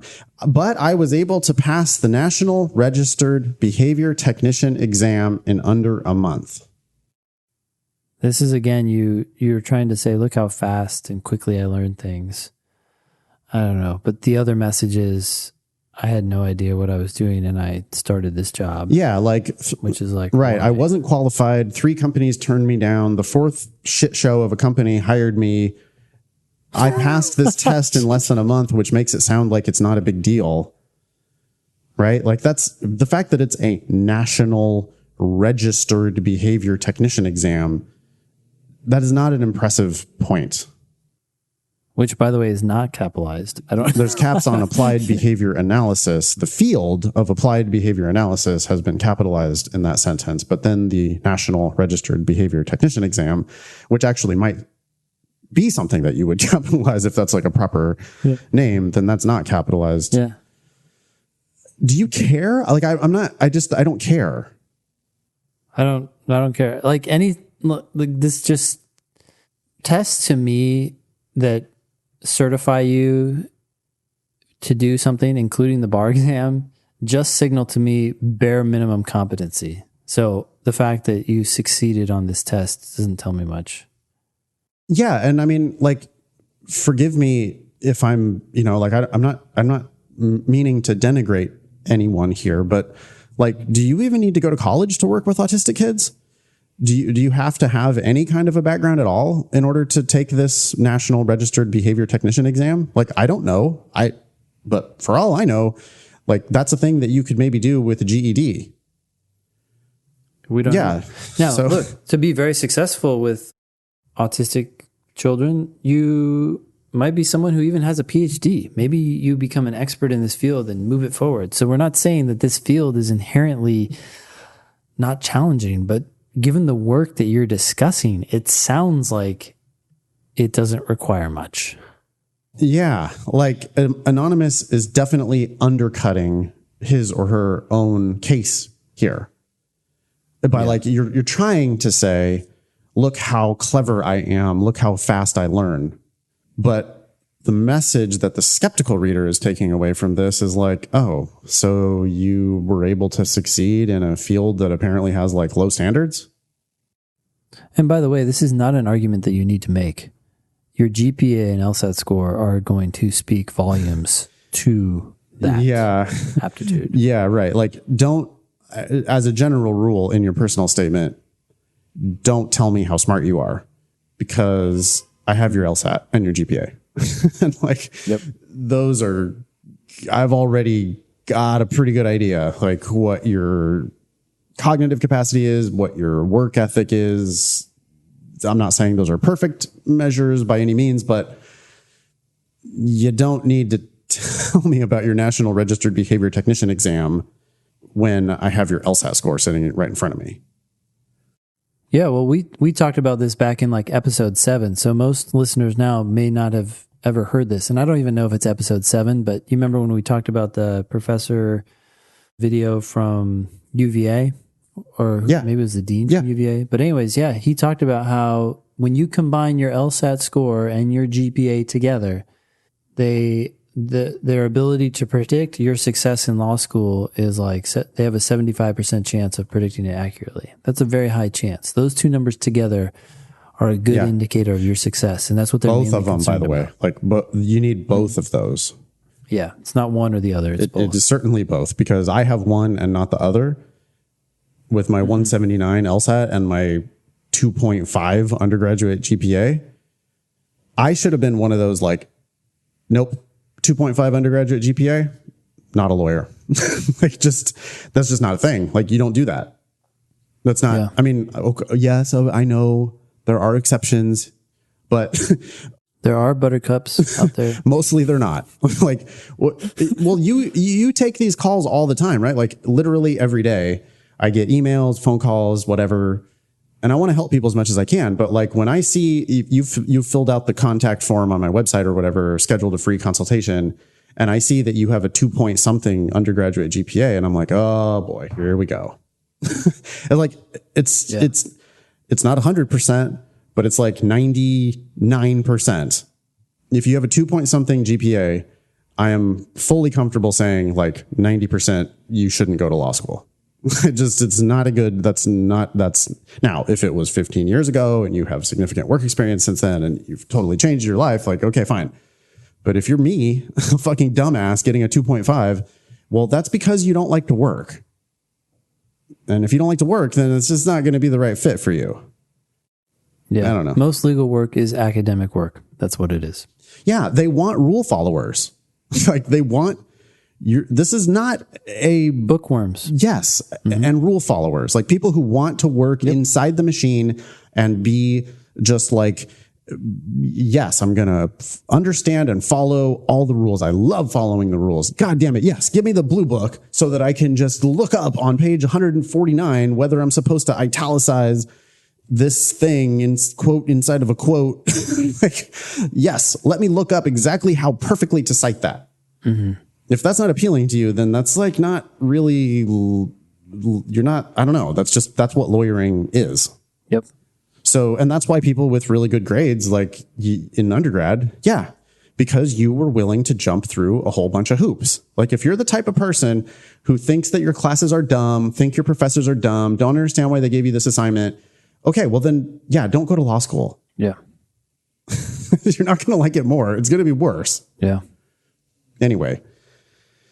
Let's get through. This is like an episode of just nothing but tangents. Okay, so 1 month passes the National Registered Behavior Technician exam. Just 2 months later, after succeeding with a full caseload of challenging clients, including Bill, I was invited to enter the company's intern program for aspiring board certified behavior analysts and assistant behavior analysts. What? This is strange because this person has a reputation as a fixer, but now all of a sudden we're being invited to enter an intern program. After 2 months, there's nothing about this that's impressive at all. Like, just 2 months later, I was invited to join the intern program. Wait, you don't start in the intern program? That sounds like you got demoted. So, I mean, we're having fun, right? Like, we're being extreme, obviously.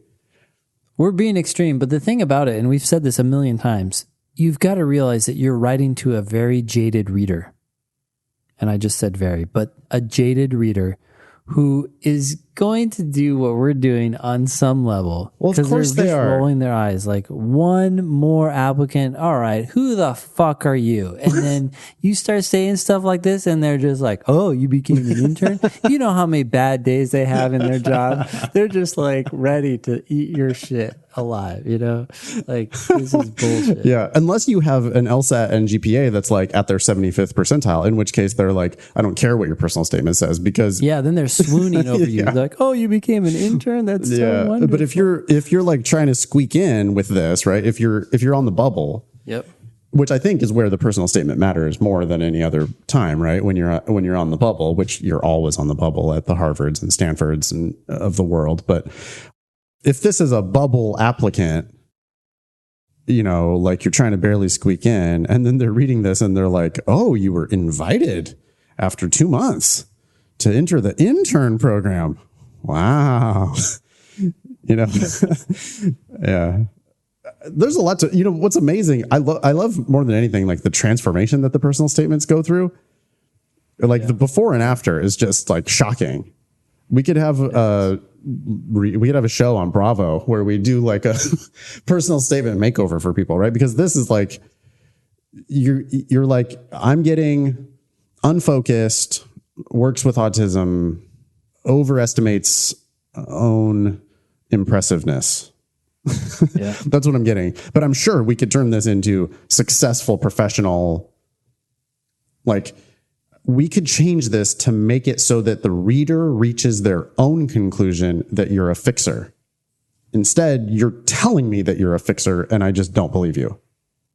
Yeah. Like, if this were rewritten, there's a lot here. Who knows what this person actually does with these autistic kids, but I don't doubt that there could be a lot here that is impressive. We just don't need to say all these details that detract from it. Right? I think, can we make a rule? I don't think applying for jobs is ever appropriate in your personal statement. No, I think we've seen that too many times. I don't know why people love to do it. I don't need... It's part of their journey, I guess. Right? Like, to them, it was a hill overcome or something. Or a mountain. No, I want to see you at the top of the mountain. Yep. I don't want to see you like packing your backpack, dreaming of sliding to base camp. Like, I want to see you achieving. Like, either plant the fucking flag in the top of the mountain or don't tell me about the mountain. Yeah, I agree. Okay, here we go. During my internship.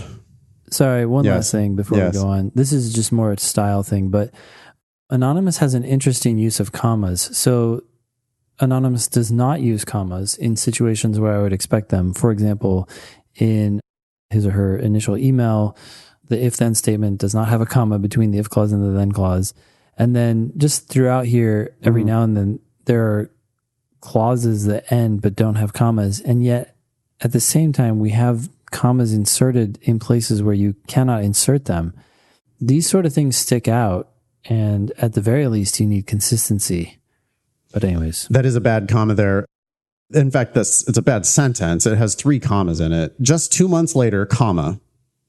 After succeeding with a full caseload of challenging clients, including Bill, comma. Both those are okay. Yeah. I was invited to enter the company's intern program for aspiring board-certified behavior analysts, comma. Yeah. And assistant behavior analysts. Like, that's definitely a bad comma. That's right there. Like, any lawyer reading this is like, huh? Yeah. Comma? What? You use commas in lists when you have 3 or more items.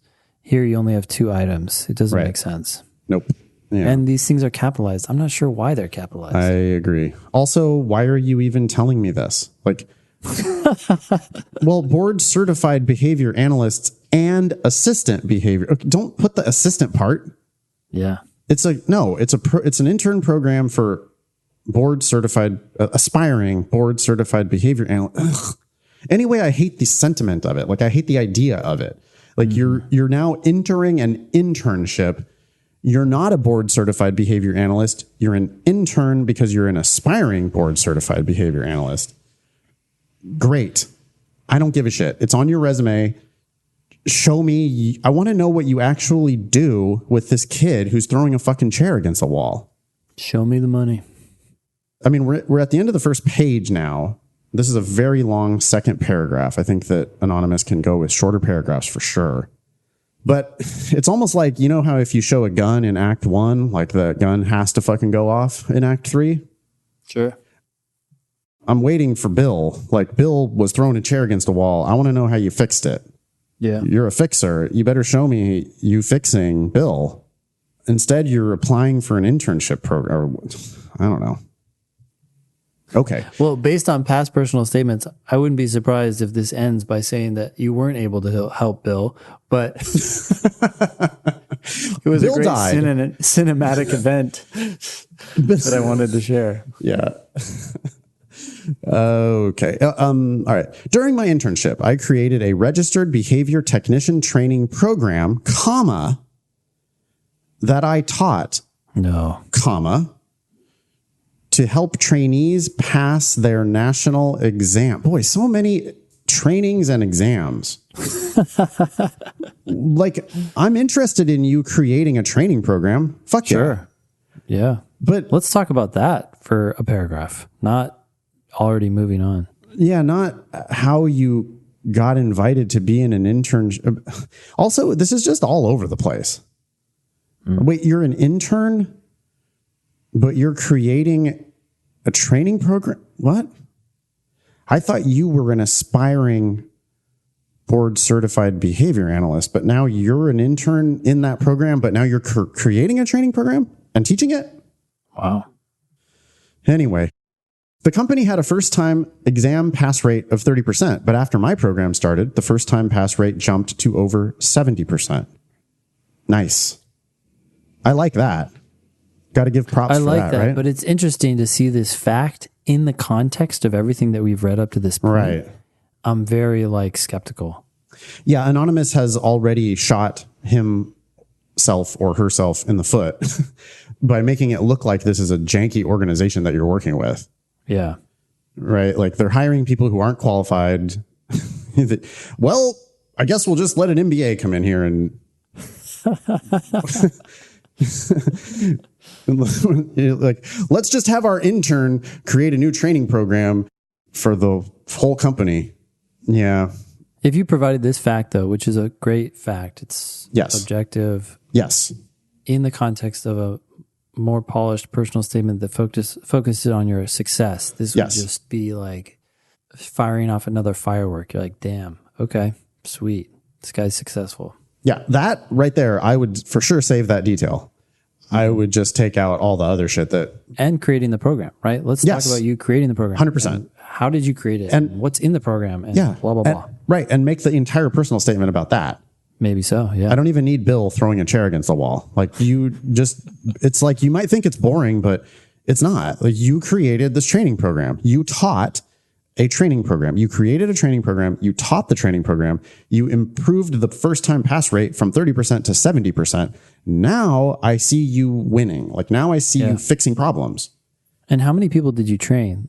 Like, if it's a small number, then we'll need to leave that out. But did you train like 100 people? And then these numbers start to look even more compelling. Yeah, totally. There's two spaces after that sentence, which my eye goes right to. Oh, absolutely. I know people probably think we're like dicks, which we are. I mean, I am. But like, lawyers are. So, you like, that's not a big deal. You can't have shit like that. You can. Yeah. You know that I worked as a professional writing consultant for 5 years, right? And it's like we were working with law firm partners and asking them day in and day out, what is it that you need fixed? Because we're here to fix your problems. I mean, we actually kind of knew what they needed fixed. That's why we showed up and they paid us money. If we didn't know, then they wouldn't help us. But we needed to confirm that we were on the right track. And partners are dicks too. That's what happens. You become an attorney, you go to a law firm, you write a piece of paper, and they are pissed off to high heaven because now they have to spend time helping you understand what you did wrong. And so instead of being nice, they just write things like redo on the top of your page in red. And if they're nice to you, then they'll come and they'll start circling these things. And all they do is circle them. They would circle this. They'd be like, what the hell are you doing here? Why is this comma here? Why are these things capitalized? And that's a partner who's being generous and taking the time to explain it to you. In most cases, though, they don't take that time. But the point is that they're still thinking that. They're just like huffing and puffing and saying, what the hell is this? And to be fair, this is like actually one of the better edited statements that we've seen. I mean, we actually see far worse than this all the time. But and I understand that, you know, this is a draft that Anonymous is sending in, and it's not like the final whatever. But still, I mean, those are things that need to be cleaned up. Mm-hmm. So, yeah. Okay. I hustled to complete the required clinical hours, the accompanying coursework, and to earn my bachelor's level board certification in just over a year. Oh boy. There it goes again. Redo. Redo. I mean, well, like I hustled. You're trying to tell me how fast you were able to get through this. Okay, fine. I'm really distracted by the poor construction on the sentence though. I hustled to complete the required clinical hours, comma, the accompanying coursework, comma, and to earn my like what? No. Broken That's what sentence? we saw in Fagman's email. He did this weird unparalleled conjoining of three ideas with commas and. Yeah. That's why your sentences just need to be shorter. Don't try to do everything in one sentence. Like chop it up. It'll be much cleaner. This required working 7 days a week while attending school full time. Is this an addendum explaining poor grades, or what is this? I don't know. Not long after I earned my certification, I was recruited by the supervisor on Bill's case to help build her own company, comma, a job which I accepted. Okay, side note here, you put a comma before that earlier on in your statement, and you have not put a comma before which. It's exactly the opposite. So whenever you use that to modify something, you don't use a comma. Whenever you use the word which to modify something, you do use a comma. Not that I would even say this here. No. I'm just saying that there's problems there. Stop with the job accepting. Like, I don't want to hear about you interviewing, getting offered a job, or accepting a job. Yep. All that shit's in here. It's on your resume. You took this job. Sorry, go ahead. Well, no, what I was going to say is, again, this is like when we read these statements, there are sentences, there are little gems that are buried in here. It's like, wait a sec, you helped someone build their own company? That alone could be a book, right? Like, what did you do? What have they done? They don't. So, but no, that's not what's going to happen at all. Yep. We're going back to Bill. Like, what? This whole thing, this thing needs to be the 100% blow it up and start over. Yeah. Tell me about creating that training program and what, like your time as a teacher, creating a program and improving the pass rate from 30% to 70%. That's awesome. But only tell me about that. Get rid of all this other bullshit. Why are you telling me about 20 different things? I don't have time for that. I have time. I mean, I'm here to get a snapshot of you. You can only really tell me one story. Yeah. And instead it's like, here's how I got shut down 3 times before I got the job. And then I finally got hired, even though I wasn't qualified. And then I took the exam to do this and that. And it's like, and I took it fast. Yeah. Like, huh? And now you're not long after I earned my certification, I was recruited by the supervisor on Bill's case to help build her own company, a job which I accepted. That company now has over 50 clients. And then it just leaves it there. Yep. So I don't get to hear about that, which I wanted to hear about. Yeah. Because that sounds like serious and important. So you're only going to tell me about the totally mundane part of you getting offered a job and accepting it. You're not going to tell me what you actually did in the job. I think we're seeing this a lot because of something I think that I accidentally said or overemphasized a long time ago. This idea that if you can show someone promoting you, then it's like showing rather than telling. And now everybody's like, okay, so where have I been accepted that shows that someone else has promoted me? I think, I can't remember the personal statement, but it seemed to kind of make sense in that context. But I don't know that it makes sense in all these other cases. Like, we just need to revoke it. Yeah, that promotion should show up on your resume. And if you're going to tell me about getting promoted, that's fine. But you have to show me what you do. Yeah. Otherwise, it's just passive. Yeah. You were someone else doing something. Yeah. Hey, I was recruited. You didn't do shit. Someone came and wanted, like, they needed help, and they asked you. Yeah. Like, I mean, what did you do? It suggests that the supervisor was impressed by them, but it's like, that's clearly the point. But it's like, I'd rather see what you do. or if you just said, like, after this happened, Bill's supervisor hired me or asked me to join her company, and then we did XYZ. Yep. And it's like, there's too much emphasis on the, like, even recruiting, like recruited, like it's almost overselling. The fact that the supervisor asked you to join her company and then go talk about, like what you're saying, what you actually did, I think that does say something. It's like, oh, you were working in one context and you didn't just leave. Someone appreciated what you were doing and then you left. So I'm okay with that. But even then, it's like, if you're going to talk about this company thing, we're probably not going to spend any time on anything that you did before it. 2 more paragraphs. Ready? Yep. After the chair went flying in that treatment room, the clinical director had seen enough. So now we're just really all over the place. Yep. We're back to the beginning. I thought you just left to go build this company. Now you're back in the treatment room. Wait, but you're not. I was assigned to Bill's case the next day. Wait a second. Okay. Yeah. And weirdly, you weren't. So you were observing Bill, but Bill wasn't your client, but you knew he soon would be.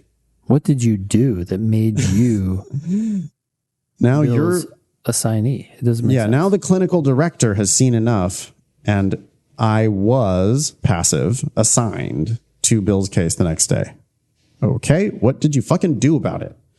Bill's learning history included years of reinforcement for maladaptive behaviors both at home, and at school. Anytime Nathan says, comma, you're in for trouble. Most people use commas horribly. Yeah. It's like they just they just throw a handful of commas at the page and they're just in there in all random spots. Microsoft Word or Google Docs needs like a random comma button. Like, just click it and it's like commas show up. You're like, yeah, it looks good. It needs delete all commas. That's what it really needs. One button that just deletes all the commas, and then we'll start over and put them back in there in the right places. That's a bad comma there. Okay. So it's about, it's not about you though. Like, what are you doing? I don't know. Bill has a bad learning history. Great. Who cares? I don't care. 7 months after I started on his case, he was no longer engaging in the behaviors that had been with him, and his family, for years. What? Behaviors that had been with him?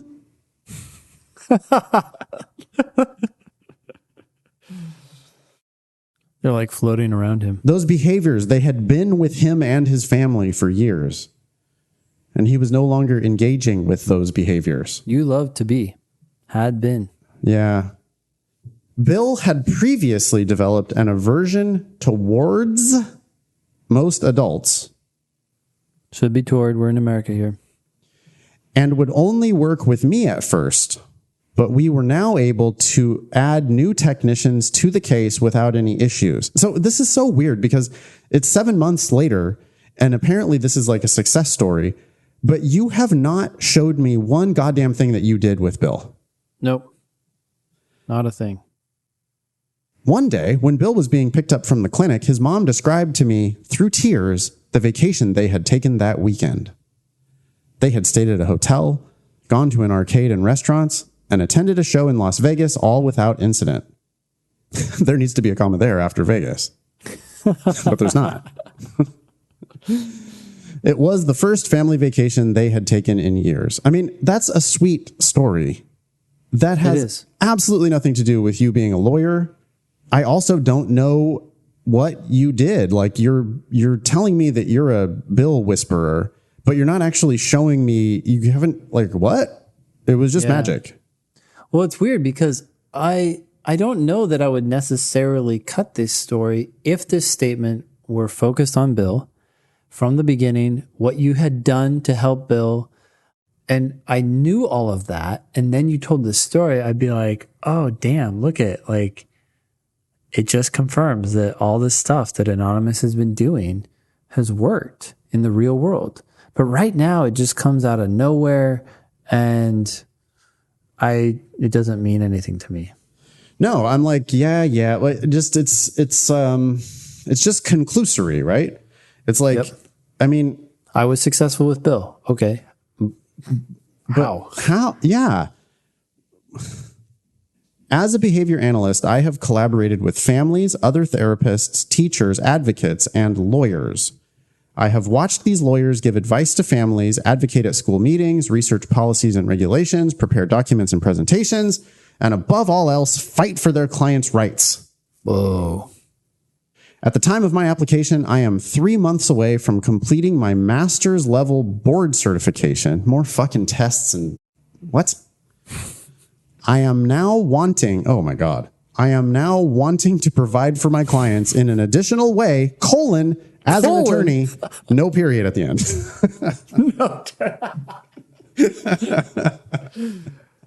Oh, okay. Colon, by the way, is like an equal sign. So in an additional way, colon equals as an attorney? As an attorney. That is a really awful sentence. I am now wanting to provide for my clients in an additional way, as an attorney. All right. Well, so I don't like this last paragraph because it's a lot of watching, which doesn't tell me a lot about you. You've watched lawyers do this. Like, I know you want to be an attorney.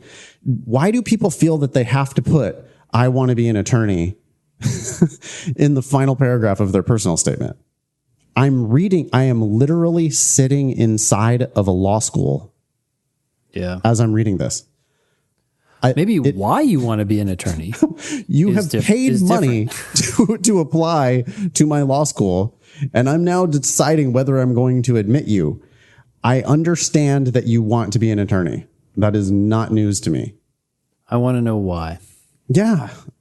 So here, if this person were to connect, I mean, in some ways they do need to connect. What if they're going to talk about any of this stuff to law school? So talking a little bit more about specifically what lawyers do for autistic families, like this is too broad brushed. It's like I've collaborated with families, other therapists, teachers, advocates, who are they? And lawyers. Who are advocates, by the way? That just seems like a throwaway term. You have people walking around with shirts on that say, I'm an advocate. Like, I've watched these lawyers give advice to families, advocate at school meetings, research policies and regulations. You've watched lawyers do this? Yeah, that seems like a lie. I watched them research policies and regulations. No, you didn't. What you doing there? Oh, I'm on LexisNexis. The end of that sentence too. Above all else, fight for their clients' rights. It's like that just comes across as like naive. Naive, exactly. Yes, 100%. Yeah. That's like, oh, so you actually don't know what lawyers do, is what that seems. I was going to say, I really like that this is anonymous. I like that I don't know who this person is. Yeah. My tutoring students, mostly people, who engage my tutoring services are like very put together people, right? Like people who have the resources, whatever, to pay my insanely high tutoring rate.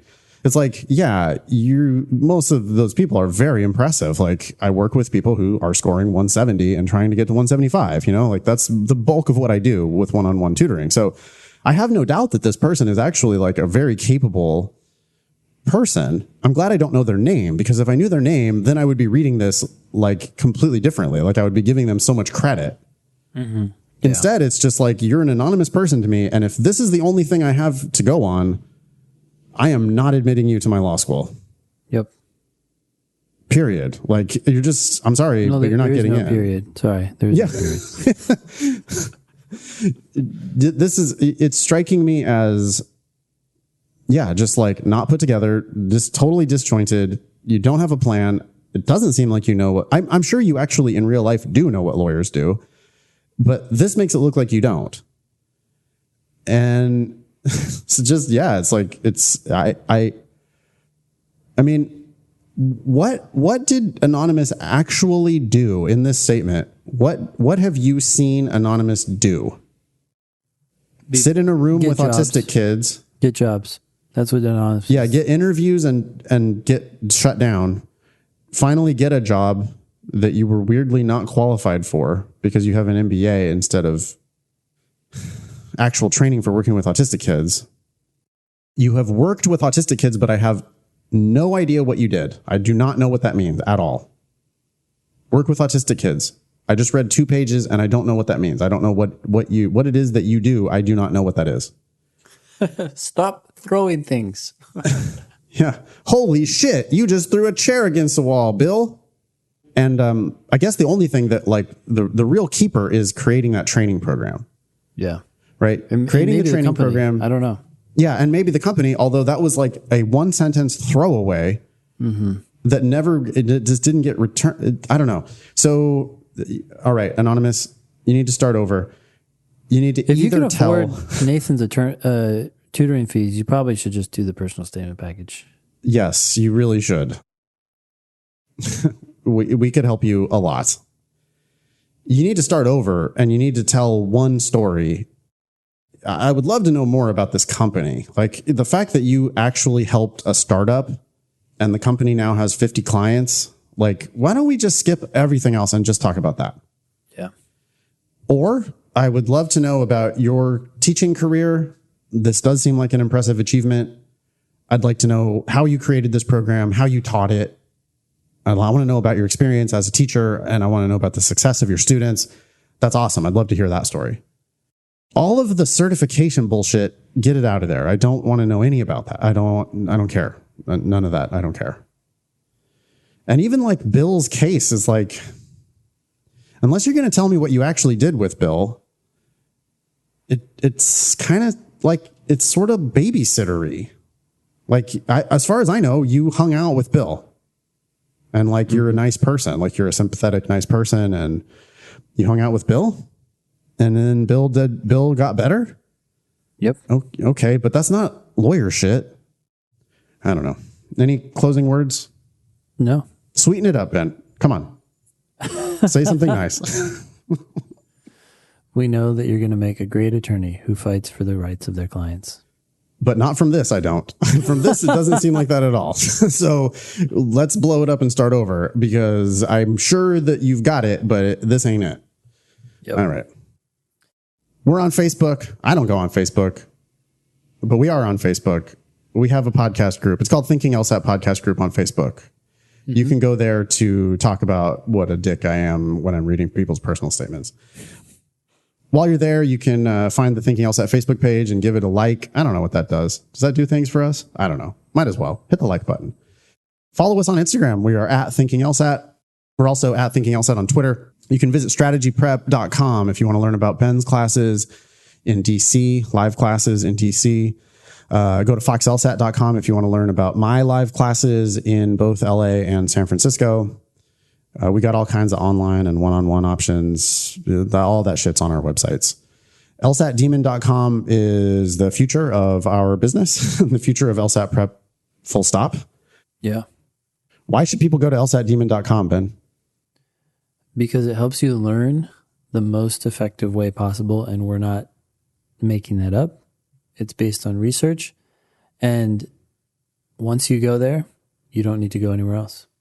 That is true. It has all of Ben's thousands of hours of videos. It has all of my hundreds of hours of videos.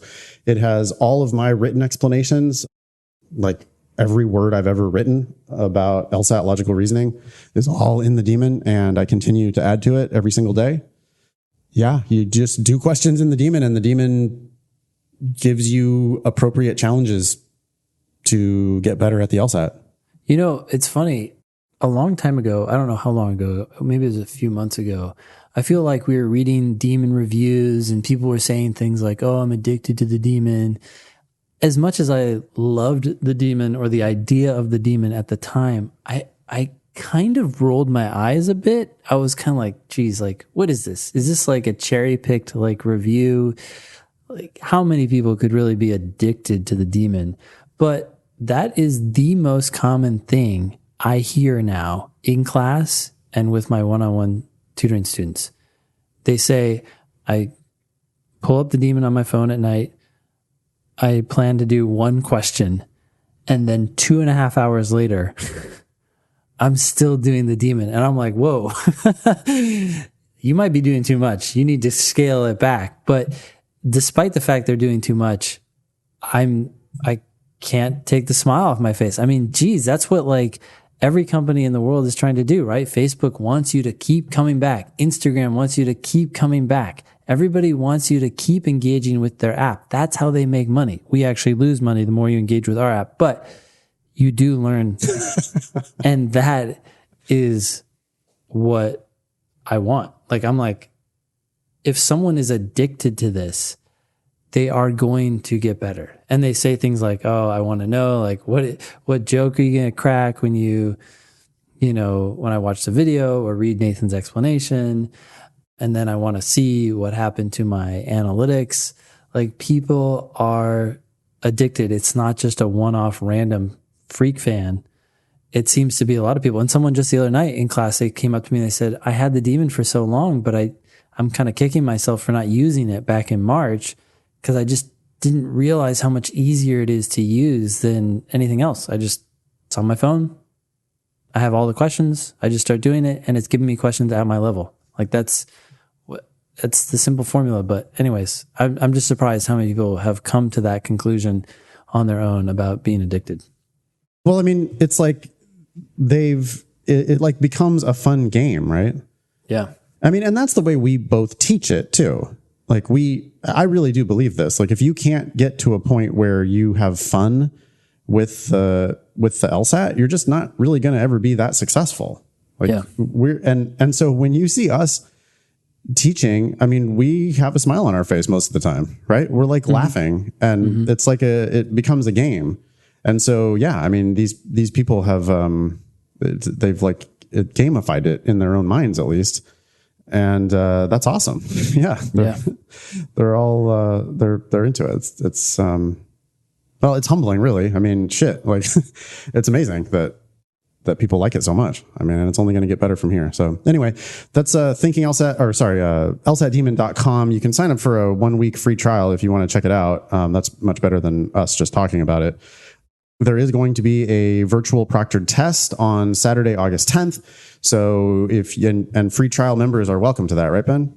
They are. Mm-hmm. So if you do a free trial, it's a 1-week free trial. So if you're hearing this on August 5th, then yeah, you could sign up for the free trial and you could come to the virtual proctored test 60. That's going to be test 69 on Saturday, August 10th. And the way that works is you meet the proctor on Zoom, group meeting on Zoom, and then your proctor takes over the LSAT demon on your machine and presents you with a test, just like how you're going to have it on the actual official LSAT, except for ours works better, apparently, than the LSAC's technology. Yeah. Anything else? Last thing, Sarah, our gatekeeper, is going to law school. Sad day, of course, but we need a new gatekeeper, right? Yeah, I guess she's not going to stick with that gig while she's in law school. I don't know that for sure, but... Well, it would be probably unwise of her to do that. Yeah. So I guess we do need a new gatekeeper. If you think you would be a good gatekeeper, you can email help@thinkinglsat.com. When you do that, tell Sarah and also Annalisa, because Annalisa kind of helps as the gatekeeper too. Yeah. Maybe Annalisa will just take it over. I don't know. Yeah, we haven't talked to her about that. Have another person in the fold who's excited and gung-ho and wants to continue this process, but, Yeah, we really like people who take initiative. Mm-hmm. So if you're that type of person, please email help@thinkinglsat.com and tell us how you want to pitch in. We have an awesome team. I'm very sad that Sarah's leaving. Yeah. That fucking sucks. Anyway, hey, you're hosting. You should wrap it up. Okay. That was show 204. Thanks all y'all for listening. Nice knowing you. Don't pay for law school.